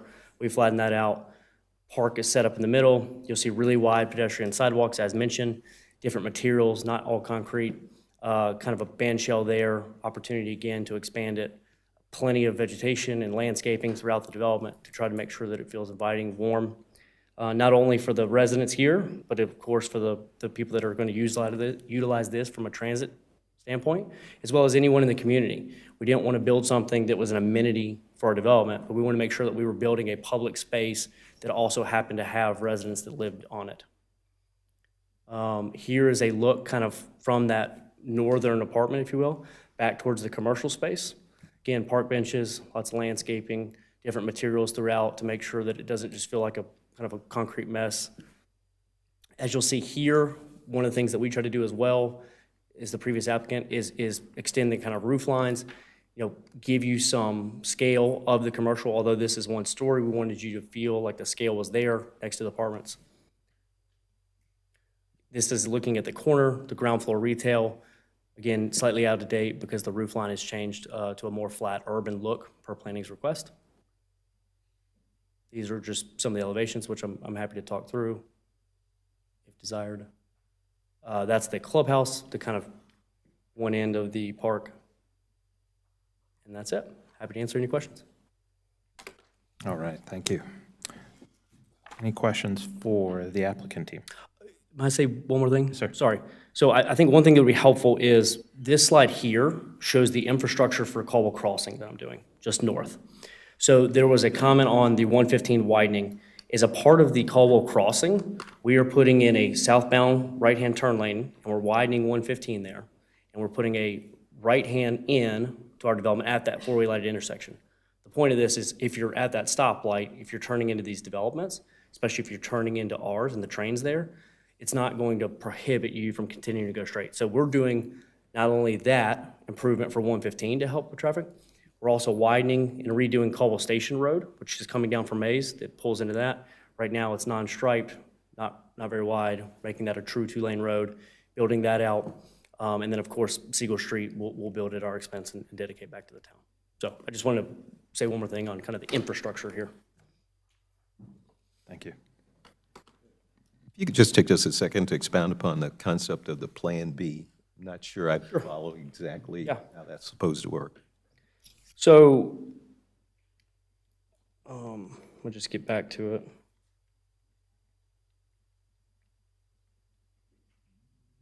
There we go. So on the left-hand side, you have option A.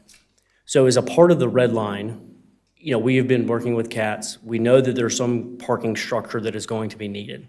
We still need final ridership data. At one point, we were talking approximately 200, 250 cars that could park here up to get on the red line and then commute down to Charlotte or wherever you're going. So under option A, in which the red line is funded this fall, we will continue to work with CATS as they progress through their engineering. We will try to figure out how to build this parking deck, what that looks like from a private partnership standpoint. And in addition to that, we will commit to standalone commercial north of that. We want that to get tied into our vertically integrated mixed use. And so it feels like a large sense of place because remember, this also is right beside my other retail, which is right beside it. If the red line, and I'll just say goes away for a lack of a better way to describe it, right? I don't have a need, neither does anyone here, to have a 3-4-story parking deck, right? And so that would go away. And so then the question is, okay, well, if the red line doesn't work and goes away, what do you do? We have committed to all commercial. The idea here is that we would kind of mirror what's next to it. We'd control both parcels, really kind of build a sense of place between those two commercials so that way it doesn't feel like two disjointed kind of commercial developments. Tie that into the public park. As a part of the planning request, the hope was that we would continue to commit to our vertically integrated mixed use, even if the red line went away. We're going to do that. And so our hope is that we can still build out that live, work, play environment per the 2040, train or not. Of course, I think all of us are hoping option A happens. There's a lot of upsides with the red line and everything else. But if it doesn't happen, we just are trying to figure out, okay, well, what do you do? Another observation is that Generally, in TODs, you'll find office as part of it in a much more sizable way. This doesn't really speak much to office. Is there some rationale as to why there is no office of any kind? There could be office here. I mean, Yeah. sizable offices. I mean, the kind of Burkdale stuff. Yeah, I mean, we struggle, I think in general with office. It's obviously kind of a, bad word almost at some point, right, with what happened from COVID. I think office personally will continue to make a resurgence back. As I look at this and I look at the next 5-10 years, right, it's hard to think about office here without a tenant in tow.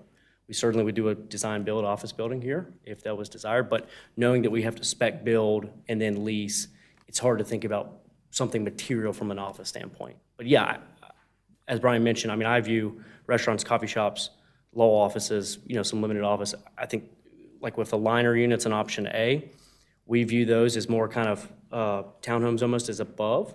And then maybe like a real estate office that you live above, down below, they could have their own offices. Part of the reason we did that, and I think to get back to your kind of question, was to screen it. What we didn't want to do, although this is really expensive and quite frankly doesn't make any sense to build, we didn't want you to be sitting in the park, have its nice sunny day, you got your ice cream, got your kids, everything else, and you're just looking into the side of a parking deck. We were trying to say, okay, how can you mask this, make it look nice, make it look inviting as well, and try to hide some of that parking structure. I agree with you, to drive up 115 and to look straight into the side of that parking deck doesn't make any sense. And so whether it's screening with artwork or it's something, something needs to be figured out.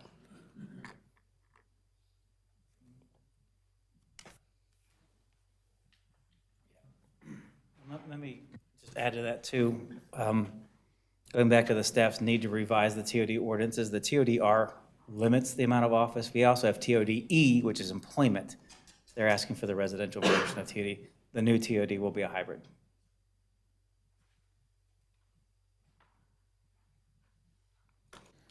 If I could build on Mr. Pollard's question for a minute. From your standpoint, say the board currently is only comfortable with one option versus the idea of approving two different options up front. So then it would be deemed that you would have to come back if say November doesn't work out. Say it's option A, and then the referendum is put on there, we have the election, November, doesn't work out. So now you have to come back. From an actual just logistics and all the steps involved in the rezoning that you have to do you not pretty much all have it done already anyway? Where you could even hedge your bets and start the process before the election. You'd have to do a community meeting, I would imagine, and whatever else, and then you can, if it works in your favor, just call it off. It's a great question. So I don't actually know, and I can answer that, how that would work, whether you take it back as just commercial. So are you saying if the boards would approve both A, B? So the hinge is, does the 1 cent sales tax get approved or does it not? Correct. What I'm saying is approving two options up front isn't our norm. It's not uncommon either. We've done it in a number of scenarios. Statesville Road mixed use with the race shop. It's a tool that we've used probably every 1 or 2 years. So it's not uncommon. It's not on every plan. Fair. Yeah.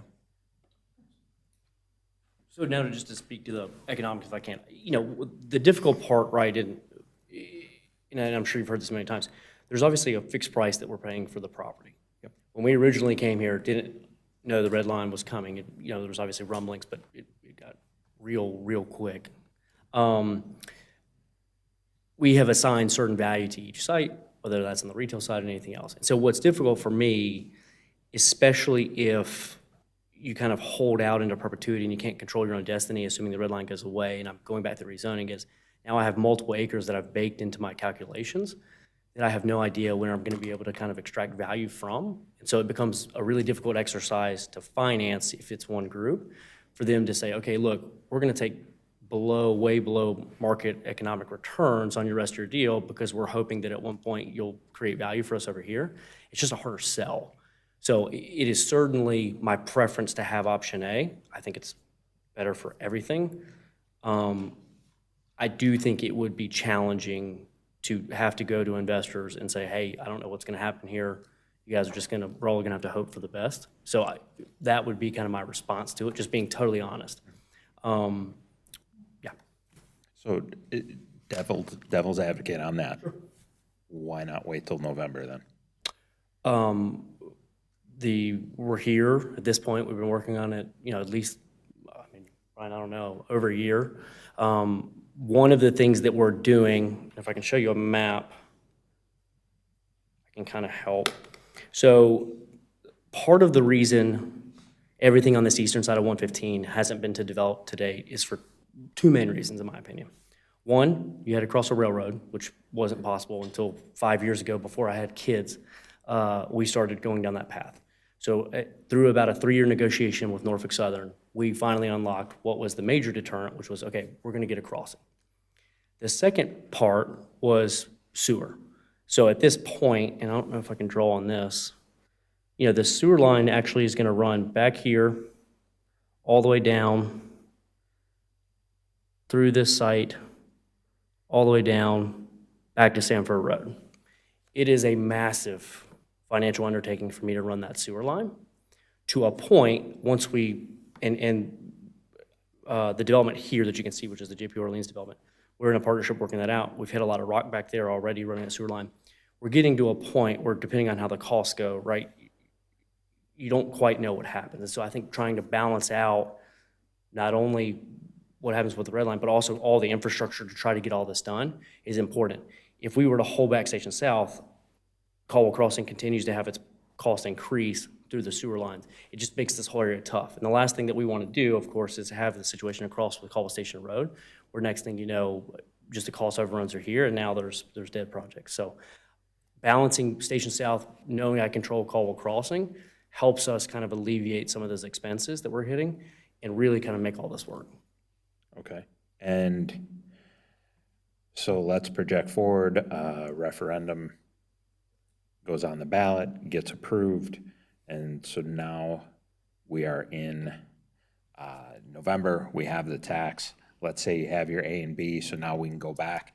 We know option A is the route that you want to go. Mm-hmm.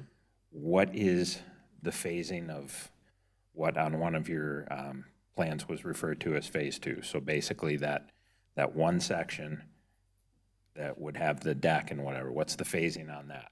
We would build the standalone commercial north of the deck, because at that point we would know that we were committed. In working with CATS, right, we still have to figure out the parking structure itself, but we could build the standalone commercial. So at that point, assuming it's approved in November, we could go ahead and start getting ready with construction drawings to build that standalone commercial, get that done, build out apartments, build out the ground floor retail, townhomes, of course, and then as we'll work with CATS, we'll figure out exactly what's going to happen with the parking deck, and then, of course, the platform or station itself. So assuming it's approved, we would immediately start working towards building the standalone commercial in option A. And then certainly you would factor in that you're dealing with government and your project hinges on that. So you build out the standalone commercial, that's along Siegel.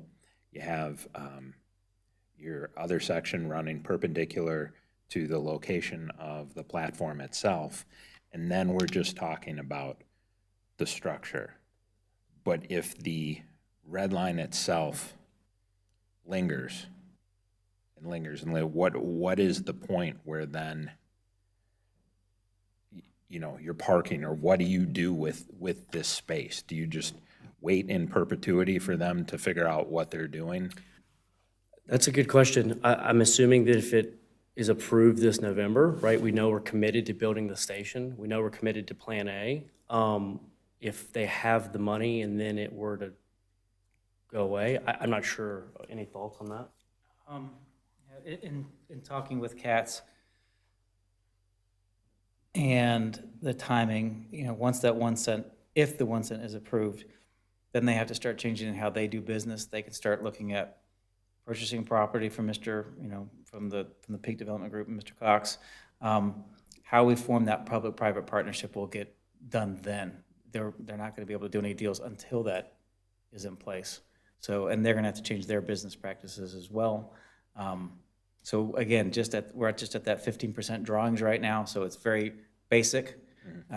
Once they advance those, if the 1 cent gets approved, it would advance those to the 30% drawings in anticipation of federal funding, those types of things. So it gets a lot more complicated pretty quickly, but this would give us the basis of what this would look like and how it would operate.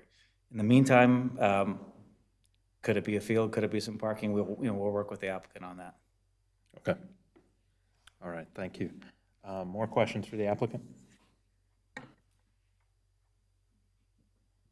Chris, you thinking about it? Go for it. So the townhomes that are in the back, those are those purchased or are those rented? Not sure yet. Okay. And then the housing that's near 115, the rail road. So is that all apartments or what's the situation on those? Yeah, so in this, outside of what's touching the parking deck, the orange is apartments, the kind of red, pink is commercial, the yellow is townhomes. I see. Okay. So, and then the other exception is the orange next to the pool is your clubhouse amenity space, things like that as well. Okay. I guess this might be a combination question. If you go back to the Huntersville TOD bubble sketch, I mean, it just seems like we're doing the mixed-use thing. It doesn't really show height, scale, or anything like that. You've got probably just as much square footage of apartments as you do townhomes, and then a bigger open space, which is debatable about how big that recreational open space is. And then when we fast forward to the plan that you were just on, it seems like the apartments just kind of took over, and there's probably like 75% of your footprint is now apartments, and then you've got, a small amount of townhomes in the back. I was just wondering how we came with that percentage of land area used for that. So again, this is, like you said. Bubble sketch, I get it. Bubble sketch, It's inspiration. super- How do you Inspiration. transition from that core out? You can see not colored, garden apartments to the east on that, or to the south on this one. You do have some single family that's not proposed in this situation. So again, this is just in general, how, you've got that tight central core and we feather out. And this is typically how you could feather out. Correct. And I guess just from this concept, whoever came up with this, is this plan what they had in mind as far as footprint area of the mix of housing? The actual plan, yeah, I think it. You as the town. Yeah, me as the town planner, I believe that they took this inspiration and created that in reality. Okay. I'm now thinking what-if scenarios along the way.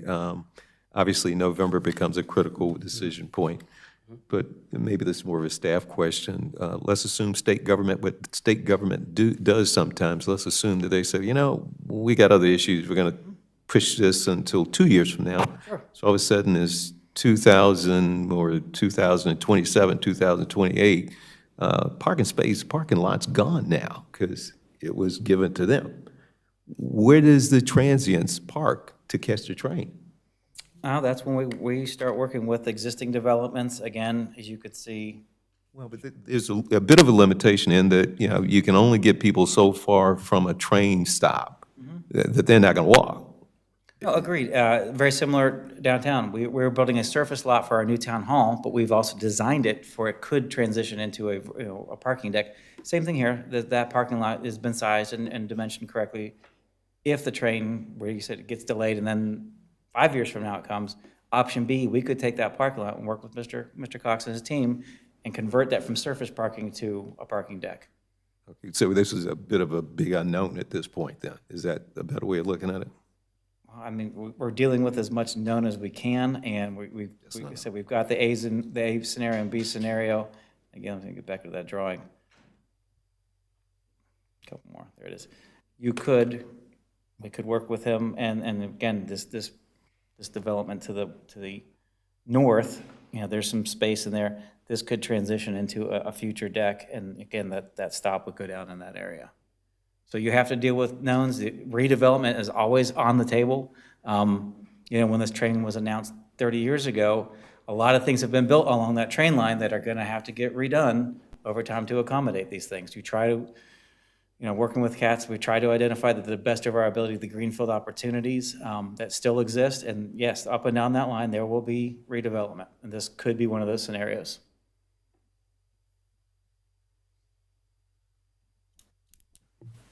The parking requirement, TODR, is any different from town core parking requirement? Not the minimum, but the maximum is two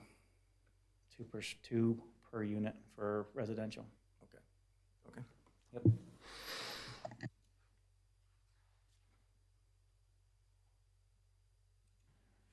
Okay. More questions, or? Good. I'll entertain a motion if you have one.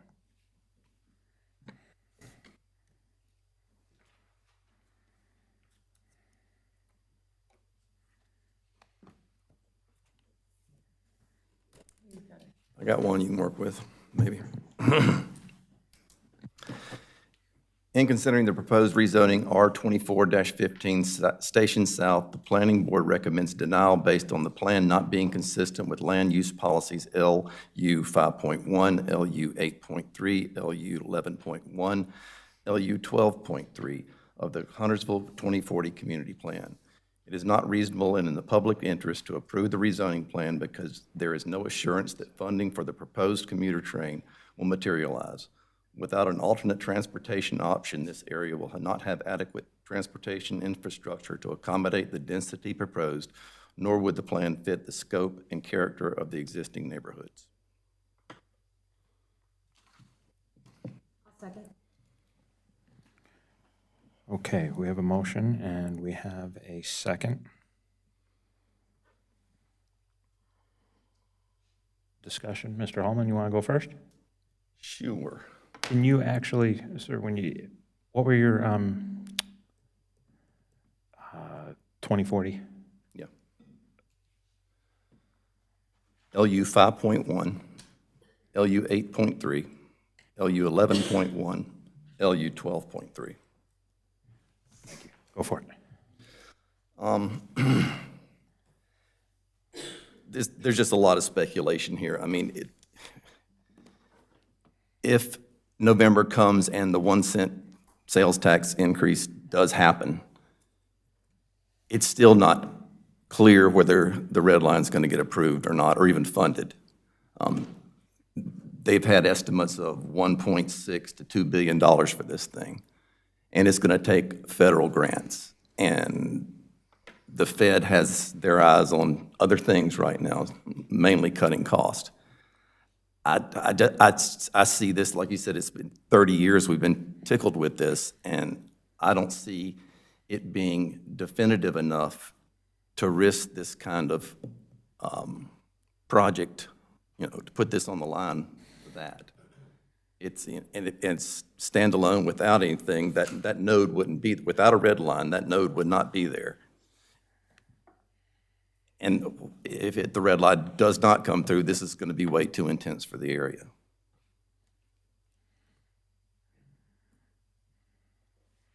I'll stop there for now. Okay. Jody? The only thing I have to add to that is, I did it backwards.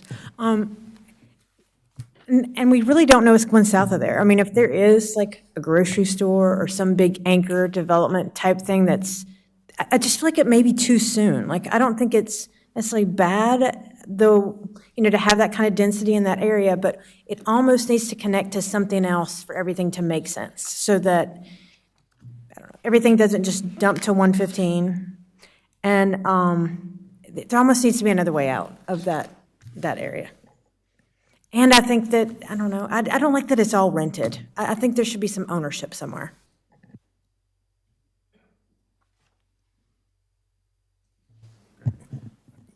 Just, I'm curious to ask Lee and Jody, if the applicant, or if the plan had come with option B, I think this is maybe partly what Jeff was trying to dig into. If it had only come with option B, would that change your way of thinking? I'm back to that node wouldn't be there without the false hope, can I say, of the red line. So that area would still be rural transitional or whatever it was before it got rezoned commercial. Yes, I think it's just too intense for that area with no supporting infrastructure. It's 115, one way in, one way out, basically. Lee, I'm going to push back on that just a little bit, because when we were doing the lagoon, there's also a random center over there. And that was their reason for creating that mass density. I think that one of the things that Huntersville has done really well is create these town centers, whether it's there because of a red line or not. Again, over there where the lagoon was supposed to be, there's a random, out in the middle of farmland node. So I just want to push back on that just a little bit. So if you look at it, it's town center, and then we push everything out to the edges of town because that's where they're less developed. So we put a node out there at the end of Black Farms and up against Davidson because it was less developed at the time. We've also seen that thing take a different form, that it's now a big oval that comes way down. So yeah, I'm with you. There is no transit out there, but that is a place where we said, okay, let's put some development out here because, the farms won't last forever, I guess. Right, and Beatty's Ford is the same, Yes, yeah, exactly. I mean, there are these centers to spread that density out. In other words, so there's Birkdale, but it's not just Birkdale. There's, Beatty's Ford, so that there's some space, right? So I would just push back on that still, because even without the red line, you've got other areas that have these high-density, mixed-use center nodes. If you don't mind, I've got to offer up a perspective, and I'll be quite candid about mine. I have actually lived in an area that converted locations to transit-oriented development. I've also worked in the city government who had responsibility for working with a DOT on transit-oriented development. I would tell you up front, the primary driver of TODs isn't about the residential. It's about the economic impact of having an ecosystem that's built such that people do not get in their cars and drive downtown Charlotte. They don't get in their cars and drive to go shopping. They don't get in their cars and go to an office building. It's all self-contained. That's why I asked the questions about the office component, because if I look, for example, I was in Arlington, Virginia when they converted to TOD in the 80s. And theirs is the most successful TOD in the country. They're highlighted as the template for how to go do it. And all of them are the same. Within a quarter mile of each one of those centers, you find all three of those components. They got office, they got retail and commercial, and they also have residential. So it is a true live, work, and play environment. This is a wonderful project. There's no doubt about it. The other element that I discovered as we look at the work that I saw was that, this is a one-shot deal. If this space is consumed with something other than what will support a long-term TOD environment, then it's a mistake that we made in 2025 that the people 2050 is going to be suffering with, because you can't go back and change it. So this is a one-shot deal, and it better be absolutely right in order to make sure that we're putting down there an economic center that's going to continue to help the city of Huntersville, or the town of Huntersville, to continue to grow and develop. So my challenge to us, I think, is to say, is this what we want to see for the next 10, 15, 20 years? And is there enough certainty about it that we feel comfortable in making that decision? That's it.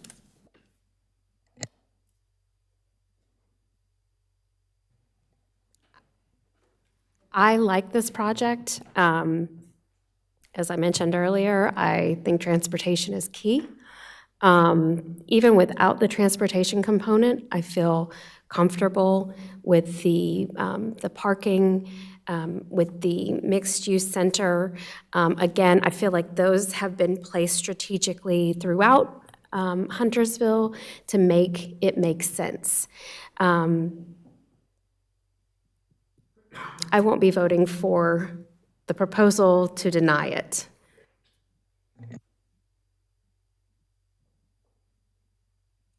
Mr. Richards, Yes, sir. project to the north. Correct. I'm already blanking on what I had looked up earlier in my research. Did that end up being by right? No, it was a rezoning 2019? 2019. 19, okay. All right. Maybe that's why I don't remember. Okay. Go ahead, Ray. Can I ask the applicant another question? I know you mentioned on the townhomes uncertainty about whether they would be rental or ownership. And you've heard a little bit of feedback. Absolutely. And I tend to agree with her that any of these mixed uses, I like to see some ownership in the not to put you on the spot tonight, but any thought on how you would come to that decision, or if, The final one? yeah, if there would be some ownership in the community, or if it's going to be all rental? No, so my very strong preference is for sale with those townhomes. You know, all the townhomes I have are all for sale. I don't have any build for rent townhome deals. So I got 2 in Steel Creek area. I very much like the idea of ownership. I like the idea that you could leave our apartments, you could step into the townhomes there. I like that you could own that, you could be in the mixed-use center. If there is a grocery anchor shopping center at the corner one day with Sanford Road, right, which I think is what makes the most sense, I like the connectivity with all of that. I just think it makes sense. We just, like with anything, try to preserve optionality wherever we can, just because I don't know what I don't know yet. You know, we got a lot to figure out with the station itself. I don't know where rates are going to be towards the end of the year. And so, you know, there are plenty of groups out there looking for build for rent, but just personally, it is definitely my very strong preference that the townhomes are for sale, for whatever that's worth.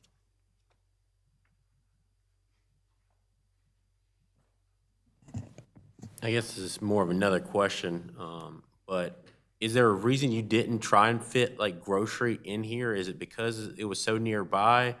Because I guess that's where my mind goes with the TOD is all the things you need, like without going more than a quarter mile.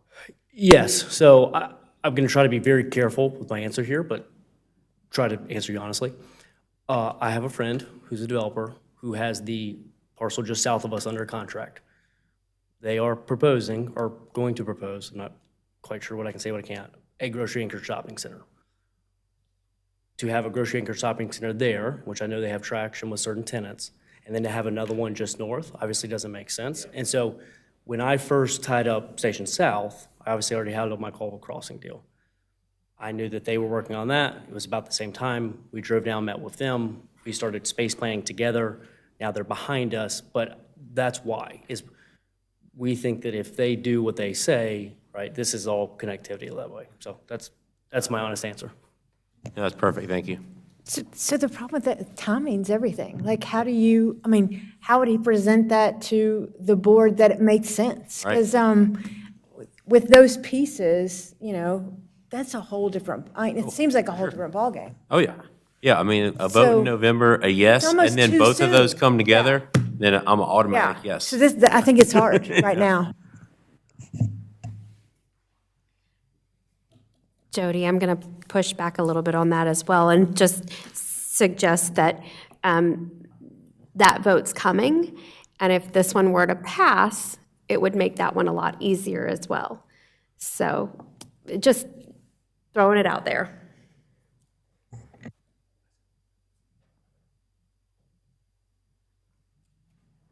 All right, any more discussion? Lee, go ahead. A couple more comments, I guess. So, yeah, and that was my comment earlier, and the reason I sent you the chronology of approved housing and what we've been doing lately. So if you took a look at that and you saw that we have really ramped up our apartment game in the last year especially. I think the year prior, was it, this one's 350. That's almost the entire inventory that we added to on starts in 2023. And that was my comment earlier. I guess this is what we're doing now is building apartments. We talk about affordable housing, Apartments is a direct contradiction to that if you look out into the future, because it is a forced savings. Buying a house is a forced savings plan for somebody just barely making by. I'm going to spend $1,800 a month throwing it away in an apartment, or am I going to, try to make a house payment, and 20, 30 years from now, I'll have something because, who knows Social Security, and nobody does pensions anymore. So it's the long-range affordable, and I think we all started out, and unless you got married or got roommates, you couldn't afford a house when you started out from your 20s and 30s. I just looked it up. In 1990, the average age of a first-time home buyer was somewhere in the 28, 29 range, and now it's in the 36 to 38 range. So you see the shift coming, and it's the supply of starter homes in there. Maybe we need to look at that in one of these pods that we keep drawing, because have no doubt when we do the 2050 plan, it'll have a lot more of those nodes on it. And this is where we're going. You got to have the rooftops to have the commercial, and you got to have the commercial so you can have more rooftops. This is where we're headed. If that's what we're doing now, I guess that's what we're doing. But, this seems like we're getting out over our skis, resting this on the promise of a red line when it is not certain, and we've seen the rug pull before, and I would think it would be embarrassing for the town to put this much weight on it and not be a sure thing. The one thing that I would say, and by my questioning earlier, I mean, this is tough for me, and asking about, well, how do we know, and TOD, and it's what you're getting at as well, Lee.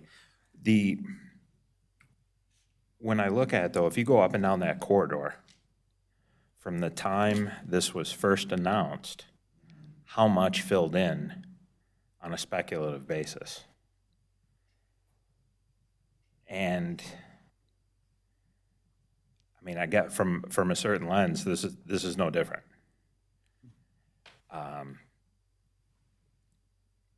And if it's possible to look at this from maybe what I would call the worst case scenario, where there is no train, and so now it's there. And I think in part, Lee, you were getting to that to a certain point, like, all right, if the train's not there, let's just assume that's not happening. What does that look like, right? And does it fit in that spot? I mean, that might be the lens that everyone takes, and get to whatever answer you want. But if we're going to label that something, let's call it the worst case scenario, that option B, because there is no train. I mean, plenty over the last 20 plus years has come through that corridor, running from Brighton all the way up to Antiquity, and I don't know, arguably beyond to a certain extent, but certainly up to there, you can make the case for it. So, I mean, it has happened for a couple decades. We already have a TND project, a little less dense, but I mean, still mixed use that's there, that's been approved. It's definitely a tough site no matter what. The applicant alluded to it earlier. When you have the tracks, and for however long Norfolk Southern's had control over that, in this idea that, well, you got to shut down at least 3 for every new one you want to bring for the crossing. And I mean, multiple times when I've talked to planning staff about certain things that cross the tracks and whatever, oh yeah, they haven't looked at it yet. Like, they'll just sit on a plan for well over a year because they can. That's just the power that they've inherently had for centuries now. And so that ultimately restricts that spot.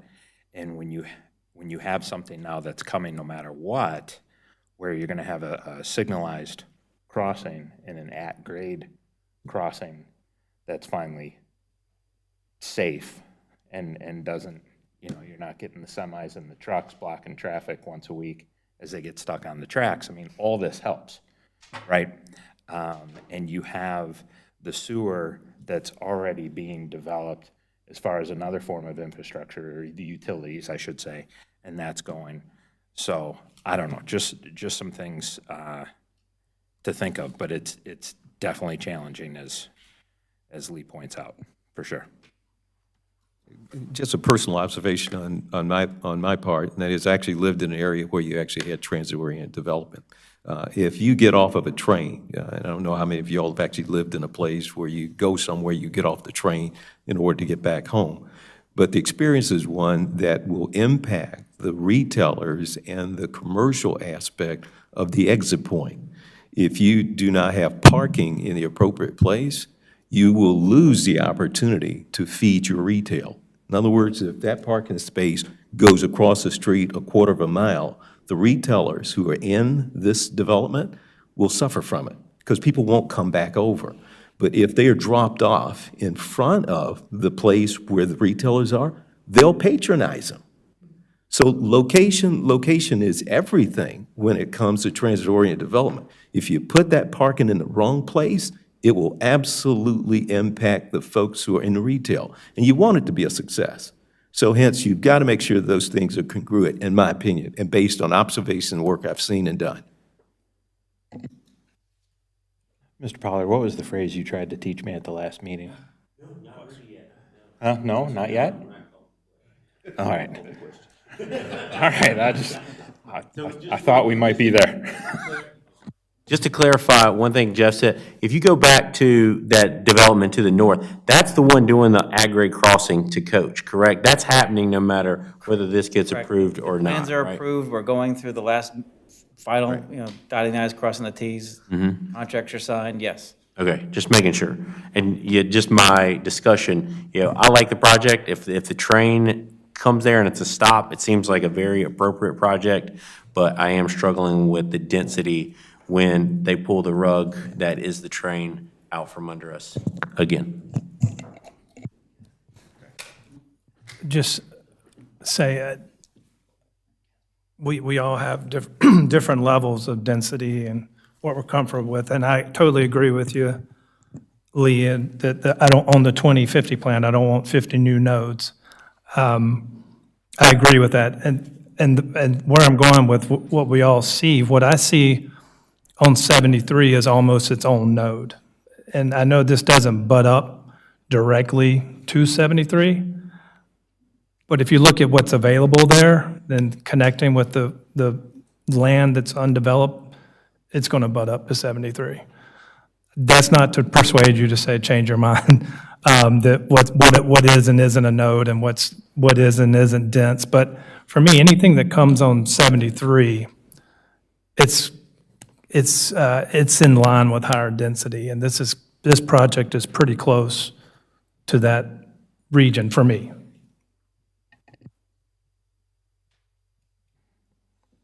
All right, any other discussion, or can we take a vote on the motion on the table?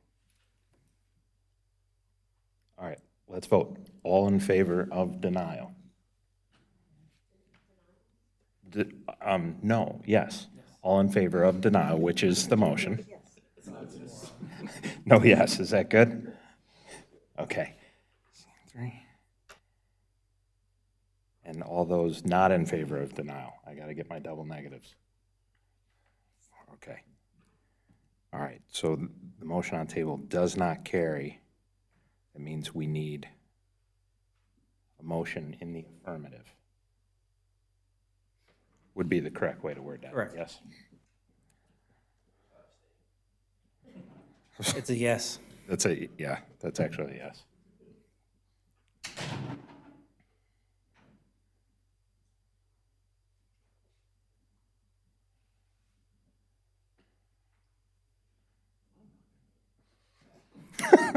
Come on, Lee. I don't think we'll look to you, but it's all right. No pressure. I guess I'll have one here. You gonna try and pull it off? In considering the proposed rezoning petition R4-10, Station South, the planning board recommends approval.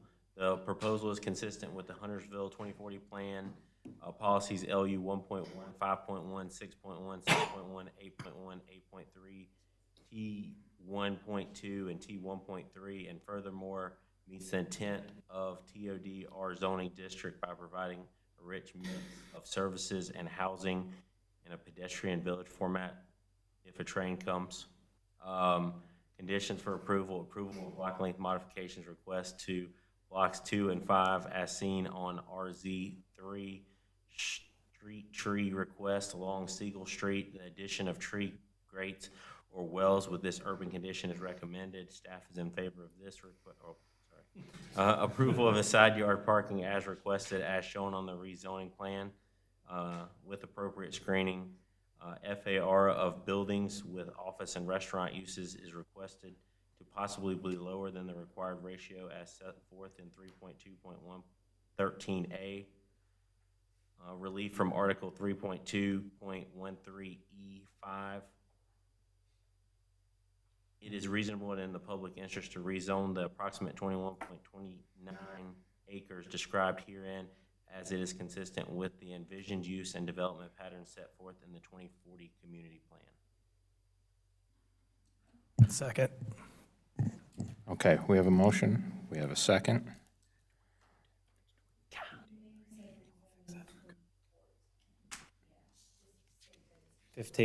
Oh, 2415. Yeah, that's a typo. We'll get Jesse There to was a fix typo, that. yep. And since we're being technical, I certainly understood it as a joke. Do we have to strike the part about if the train comes? Yeah, we probably do. Or does that not matter? No, okay. Okay, all right. We'll strike, your, Mr. I'll Boyd. strike it. I'll strike Okay. it if the train comes. Just to be proper. Thank you. Okay. Discussion on this version. Yeah, Greg. Favor. And just for clarity, so this is including an option where there will be no parking? Yes, A, B B is no parking. So we're approving it. Deck. Surface lot. Correct. Be no deck. The applicant is, Parking or a deck? it's A and B. Right. Yeah. I can't do either or, can I? Can't do, only if the train comes, we get a parking deck. You can make a recommendation, but the applicant would have to agree to it.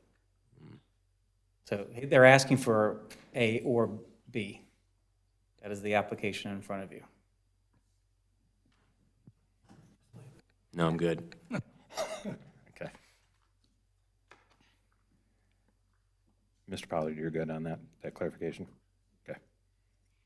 All right. Any other discussion? No discussion. I mean, I like the project. I think it's a good idea.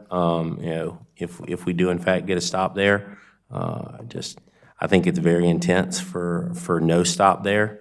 I don't necessarily love it, but at the same time, yeah, I think it's a good project. I think it's a good design. It seems like they put a lot of effort into it, and if it comes, it's the right development for right there.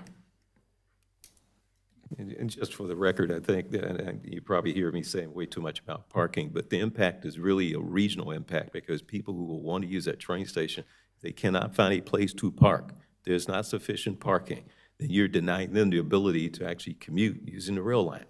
Got to park somewhere. Well, if the train comes, the deck is coming. But if it's delayed in any way, then the deck's not there. If they have the option to eliminate the deck, correct? Right, but then, If the decision this summer is delayed. Correct. They can eliminate the deck. They could. That's the point. It's not that, you don't have a deck. The fact is, after November, if it's delayed in any way, then the people who will use that to park in won't have sufficient space. And if you've ever been to a TOD that doesn't have sufficient space, they start parking everywhere. If you think the folks at Burkdale's complaining, wait until you get a train line and there's no deck, and they're parking all over these people's neighborhood. And that's exactly what they will do. Let me throw out another what if, because you're throwing a what if on one side, but what if the train does come and we don't approve this plan? Bring it back? No, not if he builds something else. Well, one thing. Your skepticism could be the same as our skepticism. I'm just saying, that's another what if alternative. Yeah, but here's what happens. If the train comes, right? And you've denied this, the value of that asset has gone up because it's a known train stop. That doesn't have anything to do stops with the parking, though. He's going to build a project. Your concern is that there wouldn't be parking. He's going to build a project without parking. Right, but there's not sufficient parking. It's not that there won't be parking. Sufficient parking, whatever you. Well, whatever- sufficient parking says if I live in Davison and I'm trying to drive over and I got nowhere to park, where am I going to put my car? I'm just saying, that's another what-if scenario. If we deny this and the train does come, Yeah? we could be limited on parking. Why don't you put a condition on it to require the deck be built if the bond passes? It already is there. Okay, then that gets you where you're going. It's the delay part? It's the delay part. I'm concerned more about the delay part. It's not if, I mean, everything's green light if they approve it. If they They don't- were never building the deck out of their own pocket.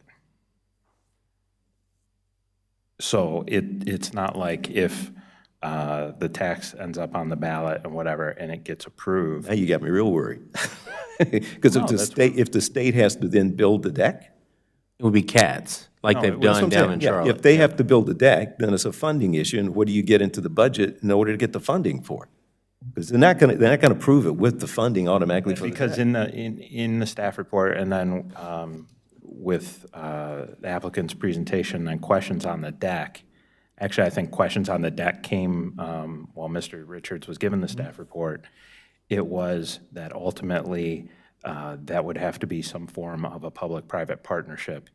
And so it was never that the applicant was then, so it was, and the way it was phased out, Phase 1A, 1B, 1B being the townhomes on the other side of Siegel, Phase 2 being that option A or B parcel, and then with the deck, but it was never then as soon as they get to Phase 2, that they're just bankrolling a deck for cats to feel free to use at their own leisure.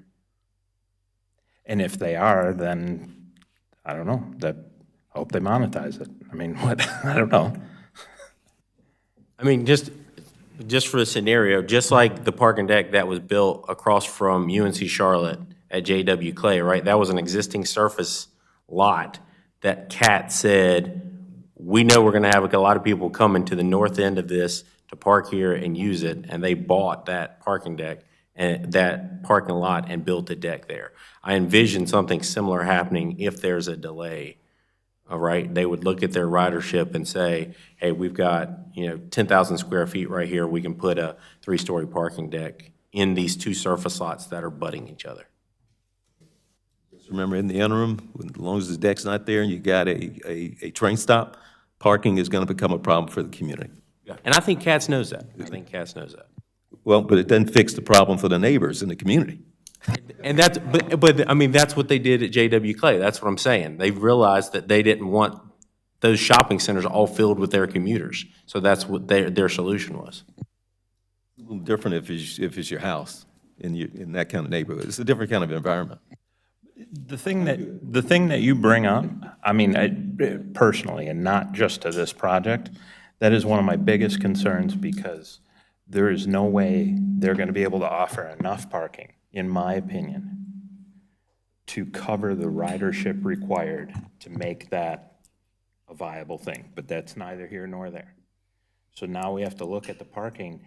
Every stop they come across, this is going to be a fair, legit question. Where do they park? What's the timing of the parking and whatever? Even with what we have already developed over the last 2 decades. So I guess I can completely agree with your concern to the parking. I just struggle that that's our issue to solve here tonight, is all.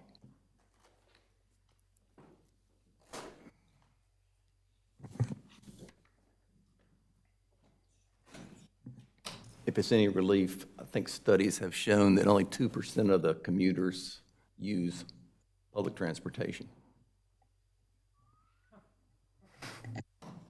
The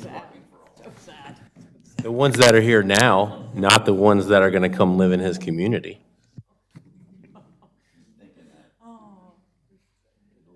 So what I hear is we're gonna throw a celebration then at the announcement, because this is, we're all completely pumped about the train. Okay. We have a motion, we've had discussion. Anything else, or are we taking a vote on that motion? Take a vote. Taking a vote. What do I need to say, Mr. Pollard? Call the question. Call the question. Here we go. All right. All those in favor of the motion on the table? Any opposed? Motion carries 4-3. Thank you. Thank you. All right.